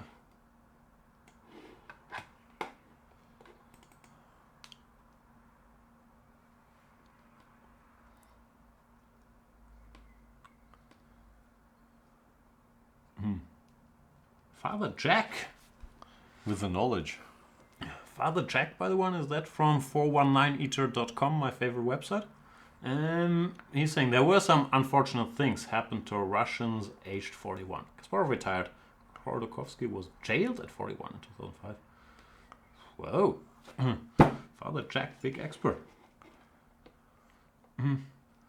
Aniara is saying, Jan, is it true that Germans love David Hasselhoff? I don't know. It's one thing of being German, that you're constantly asked about German Hasselhoff and your people's irrational love for him. I haven't experienced that. Like, I grew up with Baywatch and Knight Rider in whenever it was, the late 80s, early 90s. But I would guess that people watched that in other places. All these other things, that David Hasselhoff's music is very popular in Germany and that he broke down the Berlin Wall, I can't really confirm. I think, yeah. He's more of a meme, and we watch more of the eating burgers off the floor videos and roast just like everybody else, but I could be wrong. Yeah, I was about to say that. It's probably more about the burgers and the Berlin Wall. Then again, yeah, I'm not that German culturally. Like, I watch all the US nonsense, and I don't really have friends, so I'm not constantly talking to the other Germans about David Hasselhoff, but I haven't experienced that, and it wasn't a thing, like growing up, going to school, anywhere. No, I think it's a bit of an urban legend.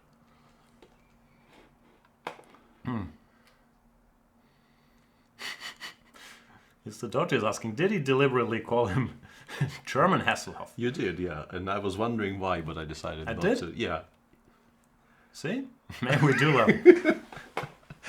Yeah, but you were flowing, and I decided not to stop you. But I did notice that, and I thought, yeah, that's kind of weird. But see, maybe there is a thing. Maybe we do want him for ourselves. But I can't name a single David Hasselhoff song except for I've Been Looking for Freedom. There must be other bangers. That's the one people normally tell you about. I was not aware there was such a thing as David Hasselhoff music, but he has been looking for freedom so long. Hans-Erik Kilbeck is asking, are you broadcasting the show from Norway? Nope, we're in Hamburg, Germany.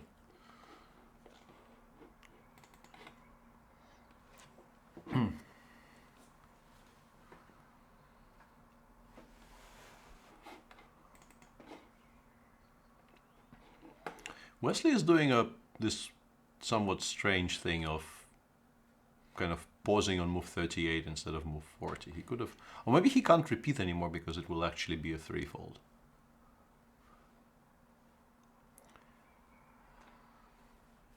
And Hikaru does look tremendously bored, but he has been making the same two moves for a while. So is that a psychological ploy to telegraph? This position is a draw. It holds no secrets to me. Stop wasting my time, Wesley. Does he do it because he's secretly worried about a very hidden plan? Or does he just do it to shame Wesley into a move repetition? I don't know. I think he's just generally bored. I don't think he's generally bored. I think he leads a rich life. He has many different interests. That is very true. He is an entrepreneur and a landlord. I don't trust anybody that calls themselves an entrepreneur, except Hikaru. Isn't he also an investor? Yeah, and that is all over the place. Half marathon runner. I don't know. I should check his Twitter more.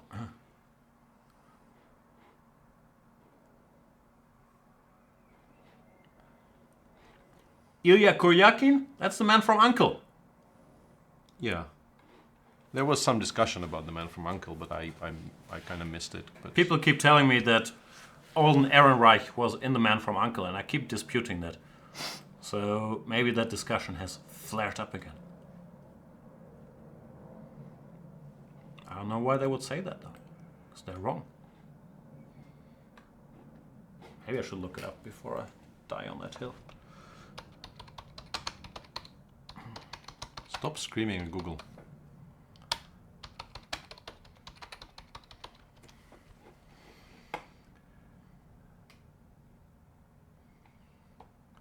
Han Solo actor Alden how do you pronounce it? Alden Ehrenreich. Ehrenreich saw his uncle stab his father to death. That's very sad and disturbing. But doesn't mean that he was in the movie The Man from Uncle. No, it doesn't. But sorry, there's man. A sequel for The Man from Uncle is being written, and there is something about Alden Ehrenreich. No, well, that's just random showbiz news. Where they talk about a sequel, and then they go on to talk about Star Wars. Oh, okay. Fair enough.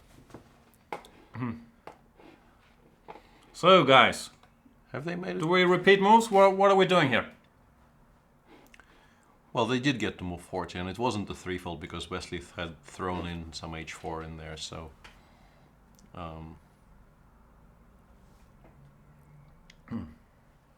Wesley could safely do all this, and he will now.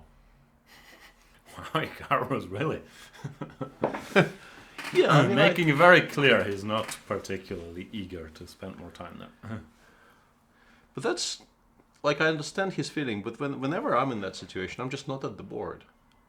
Just get up, go have a drink of water. I don't know, stretch your legs. Why is he sitting there? I think to make it very clear to Wesley. I think the point has been telegraphed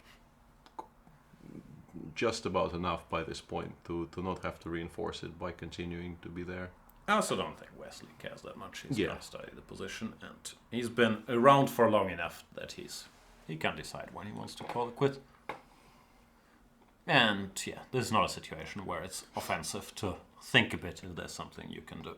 No, I don't think Hikaru is necessarily offended. Or No. he is trying to kind of shorten the game by indicating... Body language. Yeah, by indicating with all his might that there's really nothing there for anybody. But I don't think he expects it to affect the length of the game, first and foremost. And secondly, I don't know what secondly. It's still going to be a draw, we assume, but... Joe G.I. Excellent movie, by the way, G.I. Joe. Jan, is there a formula for determining the rating point changes when someone wins or loses? There is. I'm not smart enough to spell it out in detail. I can give you the simple idea. The simple idea is roughly every 70 points of rating difference between the players playing equals 0.1 of expected result, which means that if somebody rated 2700 plays somebody rated 2630, his expected result is 0.6, which means that if he wins, he gains 4 rating points because it's multiplied by 10, and if he makes a draw, he loses 1. There's always 10 points at stake in any game for 2 players. So if they have the same rating, draw, nothing happens. You win 5 points, you lose 5 points. And of course, people have different factors, so below 2400, it's normally... Yeah, you lose, you will get 10 points. You win, you get 10 points against equal points. Yeah, we're not taking those situations where somebody 13 and he has the K factor of 40 or whatever it is these days, and he can gain, I don't know how many Sometimes points. I just jump 300 points. Yeah, but for somebody who is an established player playing against people sort of in his rating category, this is the system. And at some point they corrected the situation with people playing somebody who is way, way below them. And now the least you can win is 1 point of rating. And I think a victory over maybe 1.1. Isn't it 0.9? Or maybe 0.9. But basically... 0.9 used to be 1.2, which was a lot. But yeah.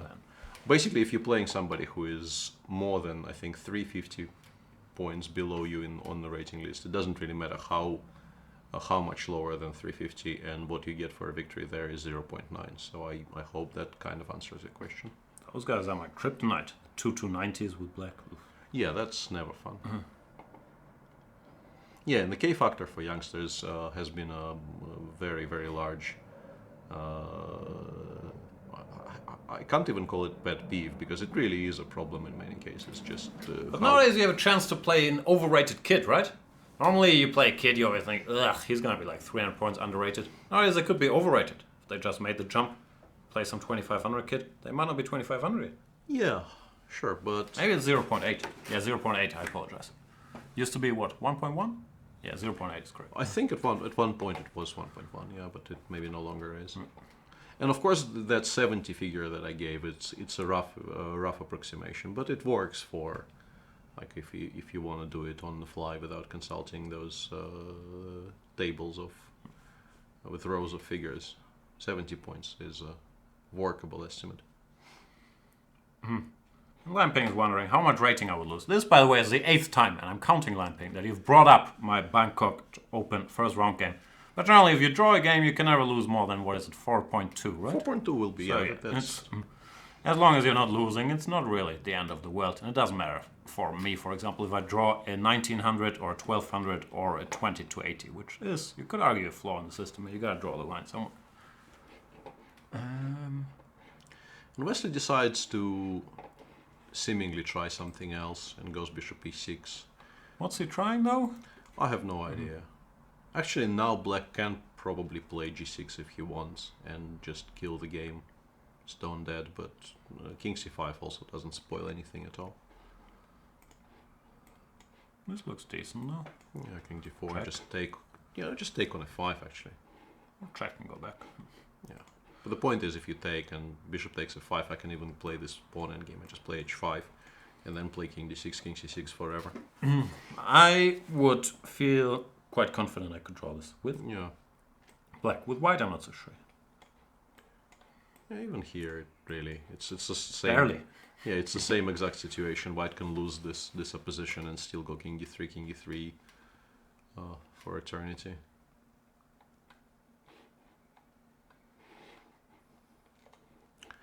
So yeah, this is an option for Hikaru, but he could also just continue shifting king d6, king c5 and waiting for...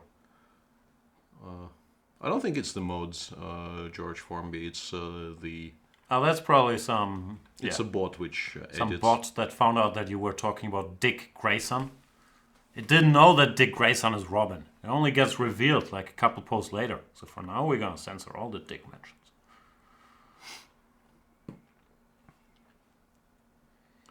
Yeah. So the mods... George Formby is saying it's short for Richard. I can't weigh in on that. I haven't seen it. Hikaru did play g6, seemingly, so yeah. It's now even more equal than it was before. Equaler? Equaler. So it went from 0-0 to 0-0-0-0? Is Hikaru the only super GM that regularly reaches for a piece and then changes his mind? Says asks it's no, yeah, that's a thing. That's a thing, and they kind of try to teach kids not to do that, but I think it's already if it's already there for it's difficult to completely iron that king out. I don't do that, but sometimes, especially when I'm not confident, I reach for a piece and then I pause. But I will move that piece in 98% of the Yeah, exactly. cases, Yeah, it's very unusual to actually completely change your mind on this. George Formby is saying Jan must be a DC man. How dare you? Even though, now we're talking cinematic universes. I don't like the Marvel movies, but I watch all of them because it feels like, yeah, you gotta. And DC, I feel like they've gotten so unwatchable that I just skip some. What's the last DC movie? So yeah, I've been skipping like, what's the super team from Batman called? Those, yeah, those I haven't seen those in ages. Justice League. I think Justice League has been the last one. And the last one I tried to watch was this Batman versus Superman, where they kill each other and then they figure out, small spoiler, but no one really cares. Then they figure out that both of their moms are called Martha, and then they're friends again. Like that's seriously? Yeah, that's the story. Because I haven't actually watched that. No, I don't recommend it. It's really unwatchable. So yeah, obviously, I love all the Batman, Dark Knight, Batman Begins nonsense, and I grew up. I didn't read many comics, but I guess I read more Batman than other stuff. But the cinematic universe, yeah, DC is just terrible. Well, Marvel, we get the occasional good movie.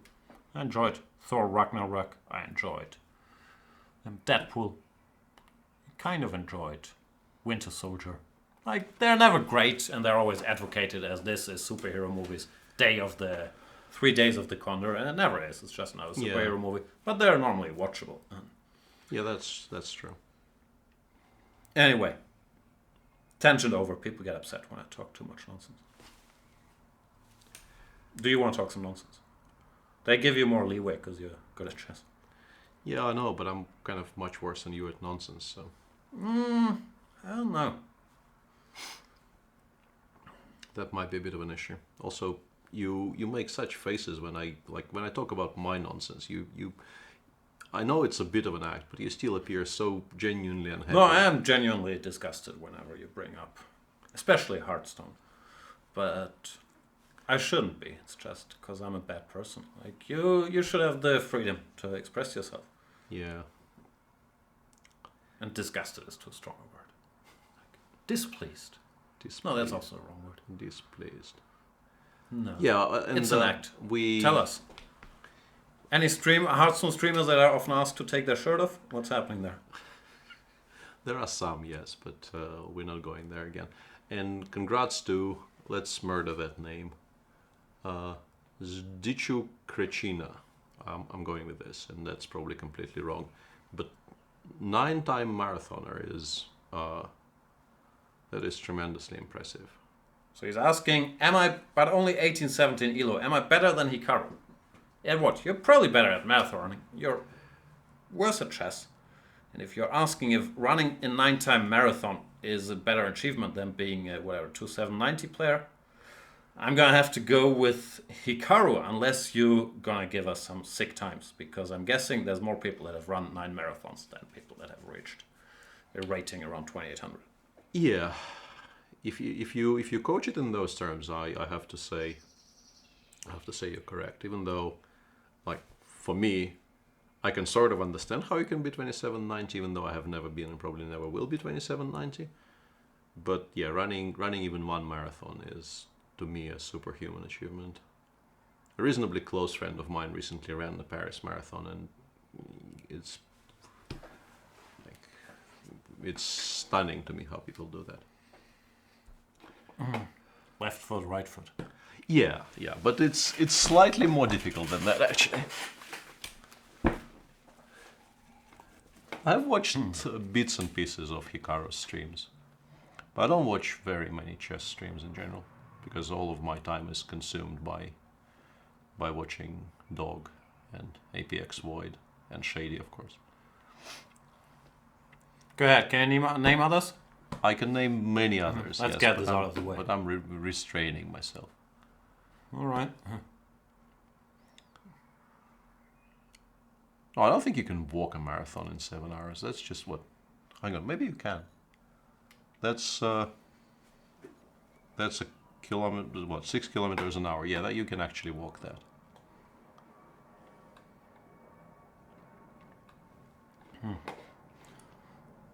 I once did a 24 season 1 marathon. Not sure if that counts. Yeah.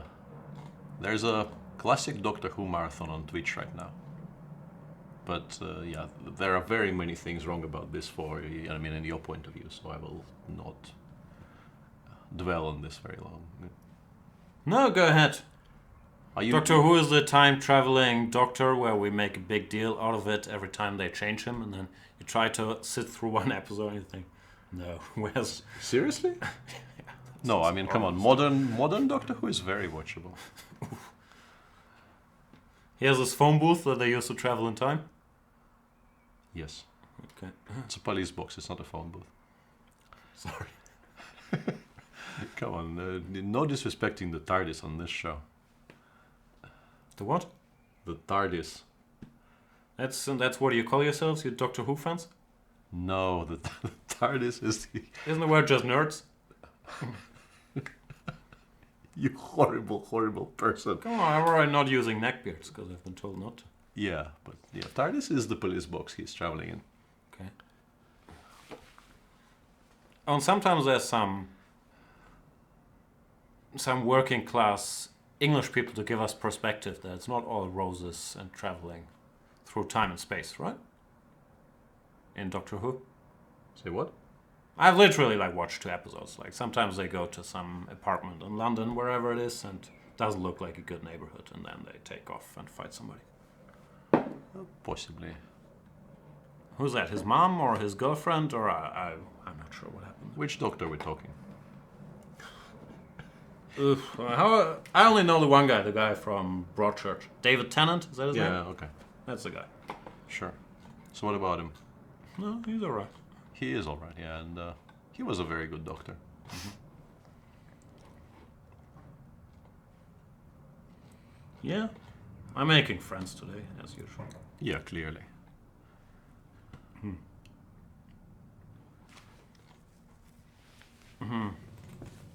But it's Wesley's fault. Had he read Hikaru's body language correctly, we wouldn't have to do all this. At least Hikaru is now doing what I thought he should have been doing from the get-go. He's walking a marathon? He is walking around, yeah.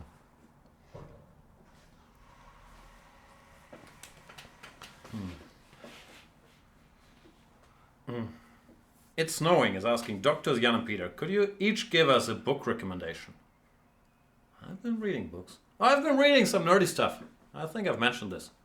I told you. What was the guy's name? Joe Abercrombie? The Blade itself? I enjoyed it. I'm being told the other ones are worse, but that one was excellent. Yeah, I might actually reread that at some point because I'm somewhat confused by why I didn't like it. Or maybe I just misremembered and I'm mixing it up with something else. Because I remember I read a trilogy that I didn't like, and I thought it was that one, but maybe it was. I read a lot of things in series, so I am currently reading the Ian Banks Culture series.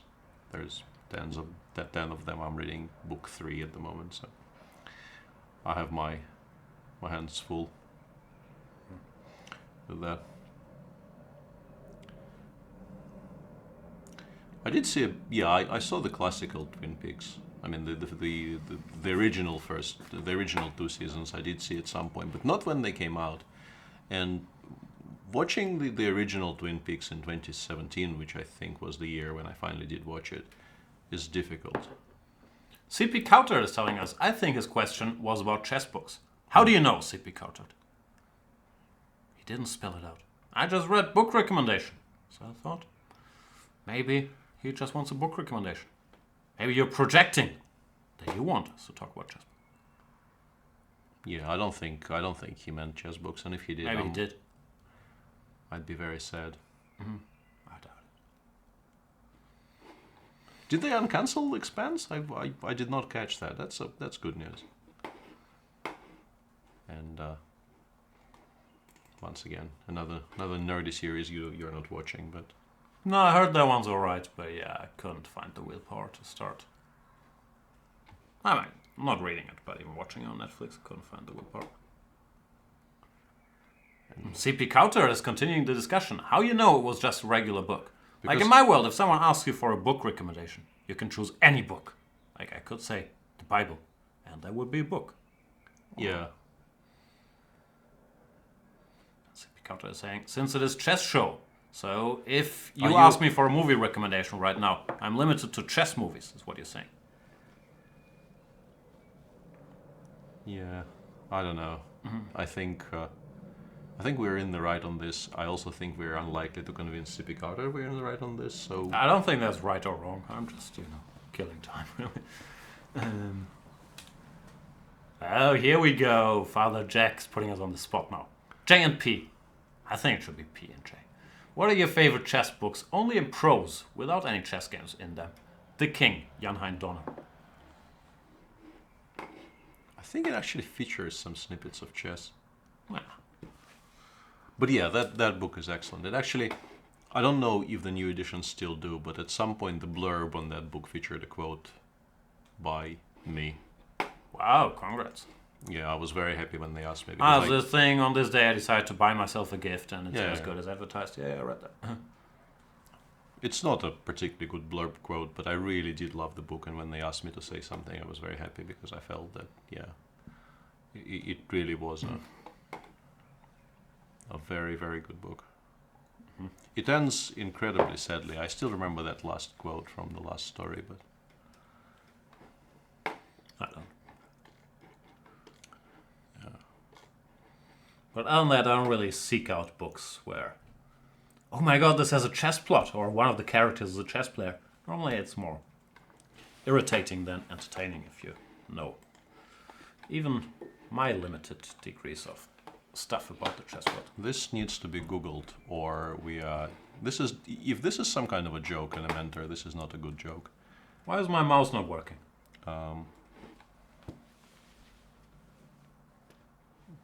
This is not the kind of a.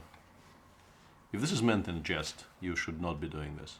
Is what I will say on this subject. If it's actually true, it's very good news, though. My mouse is seriously not working. Is this the same mistake we used to have? Oh, maybe not. Anyway, as good a time as any to go on a little break and meet you guys with the exciting finale grande. You can see on Hikaru's face right there how exciting this thing really is. Within, hopefully, minutes. See you then.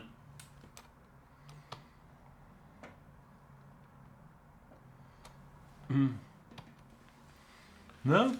Is this the same phenomenon we've experienced during the candidate? It hasn't appeared for a while. I might just sit here and keep doing the show. There's no moves to be made anyway. What could there be on the board? Yeah, and Hikaru is back to looking like the Rodin's thinker who is incredibly annoyed to be immobile on a pedestal for, what is it, like 3 centuries? Would he be annoyed, you think, if he was suddenly brought back to life? I have 0 education, so I'm not sure what you're talking about. Okay. Rodin thinker? It's this The famous... Colossus of Rhodos? No, it's the famous statue of a person thinking like this and thinking. Where's he at? I should know, but I don't. In a museum somewhere? So, what were you saying? That Hikaru Well, he was doing the... would be annoyed if he was the Rodin thinker? He was doing the thinker pose there for a second, but only combined with an incredibly annoyed expression on his face, and I was trying to theorize if the actual thinker would be incredibly annoyed if he suddenly came back to life and realized he was thinking in the same pose for whatever it is, 300 years. So that's what would bother him, not like... What are those little devices people have? He'd be annoyed that he was frozen in the same pose for 300 years? How would he even know he was in that pose? Yeah, there are many things wrong with that thought experiment, and I now regret deeply and profoundly that I started it. No, I enjoy these things, but I gotta ask these questions. Especially since our mouse is still not particularly mobile. Yeah, and we can... Will the board CP Counter has already called for the board to be brought out, Yeah, but we're not doing that for this draw. particular game. Yeah, the Ding Grishuk game was so exciting; it kind of merited going the extra mile to try and bring it to you. But this Endgame, you really don't feel like there will be any breaking developments. So. Daniel97, wow, very educated Daniel97 is saying there are multiple thinkers, though he didn't just make one, but one is in his museum in Paris. Who's he? Rodin. Rodin? I can't pronounce it properly. I should do the... Hillary Rodham Clinton? No. Ah, okay, different Rodham. Yeah. Also one in New York City too. Come on, Daniel97, you're Googling by now. No, I don't think he is. I think he is. No. We have a very, very educated and sophisticated community right here. I'm not so sure about that. And I think the game is about to end in a repetition finally, because Wesley has played knight king d4, knight c6 check, and he probably will now go back and then again to d4 and Musée The Rodin. board doesn't even change. Come on, do something. No, the board will now change. No, it won't.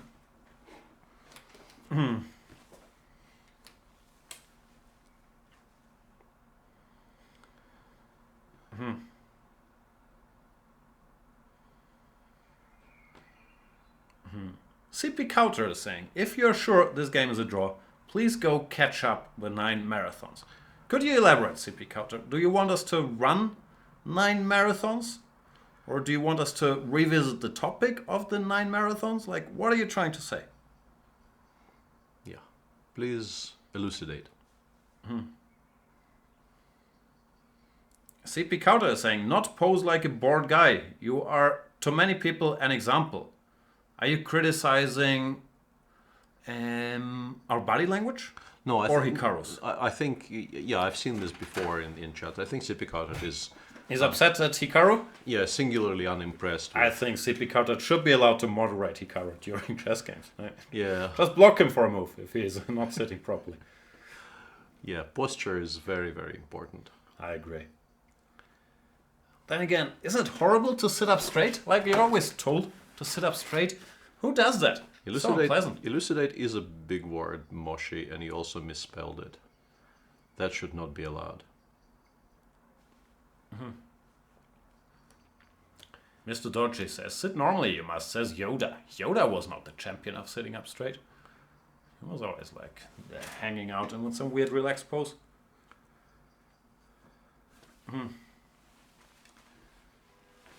And Daniel97 is saying, I didn't use Google. Sad that Jan doesn't have confidence in me. No, I trust you if you're saying you didn't. Well, but I have confidence in you. Peter does have confidence in you. But I guess nobody really wants my confidence. It's only your confidence. No, you're very wrong about that. People actually love and respect you on this program.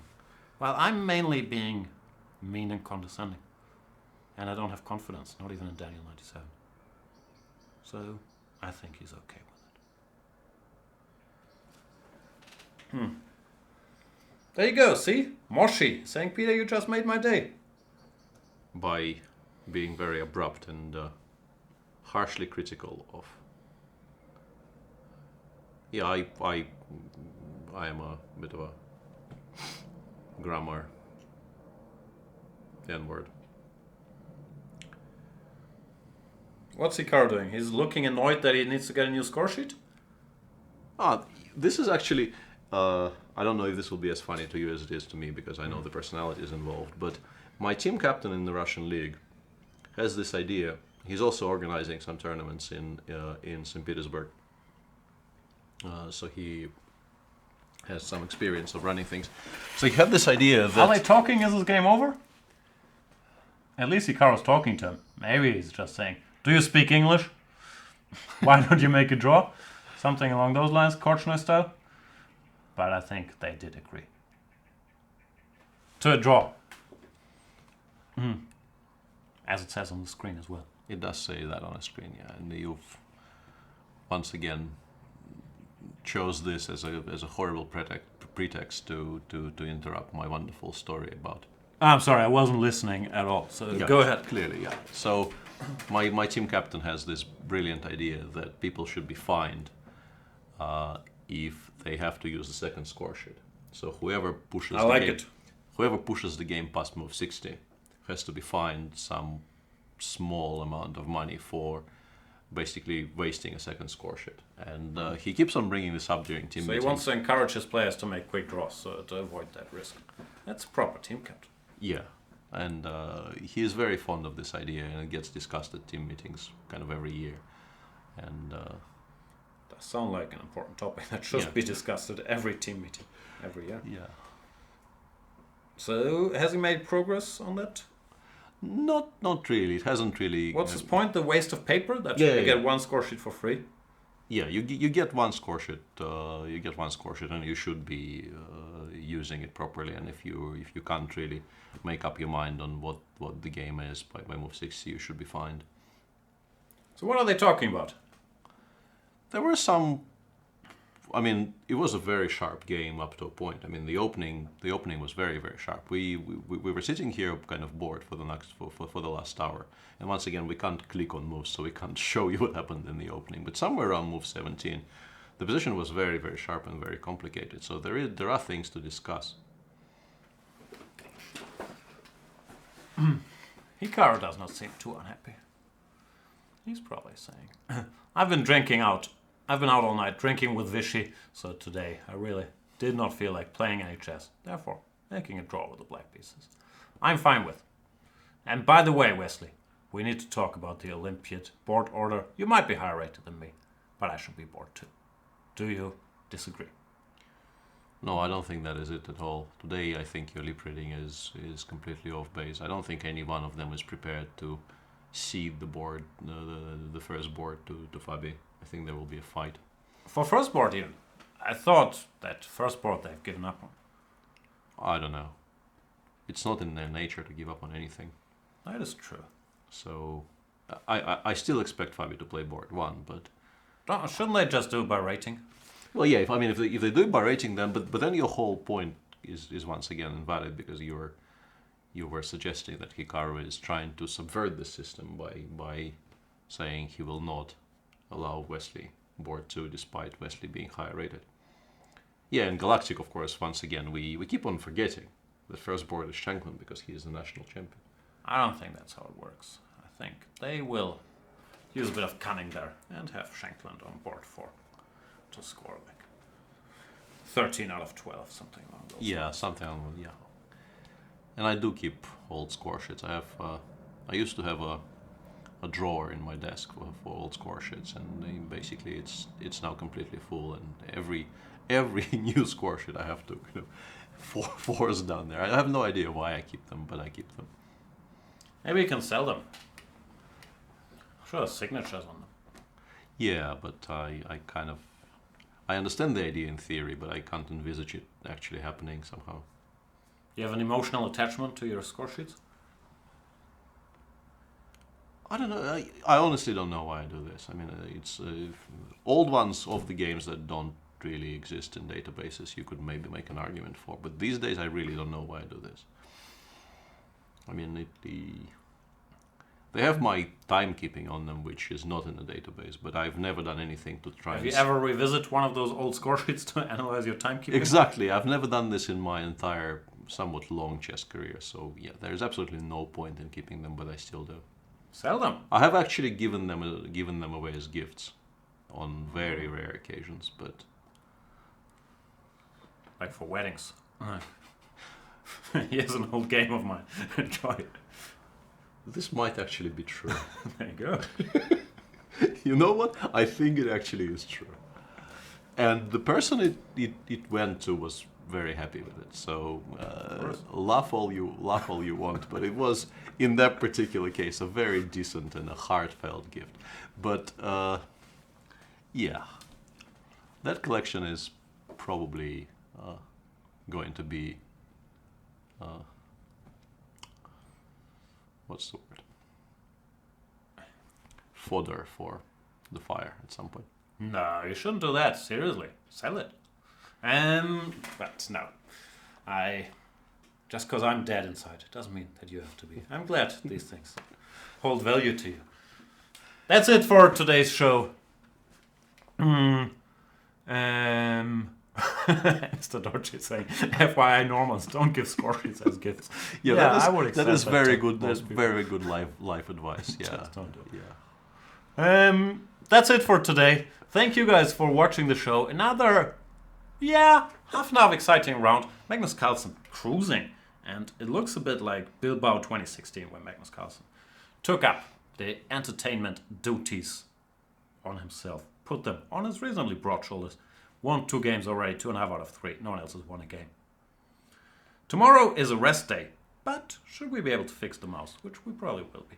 Peter Svidler will be here to play Banter Blitz at high noon, which translates to 12 p.m. Central European Standard Time. So you can challenge him. His username is, I don't know, what is it, Paul Borta? Yes. At noon. Then a new episode of my opening clinic. I know you've been dying for a new episode. Will come out at 5 p.m. Thank you guys for keeping us company, for the very entertaining chat. I'm trying to say something nice, but it doesn't come natural to me. See you whenever. I can't switch the program off. Yeah, it's going to be like this. We should just walk off. That's not great, right? Roll off? Yeah, roll off is better.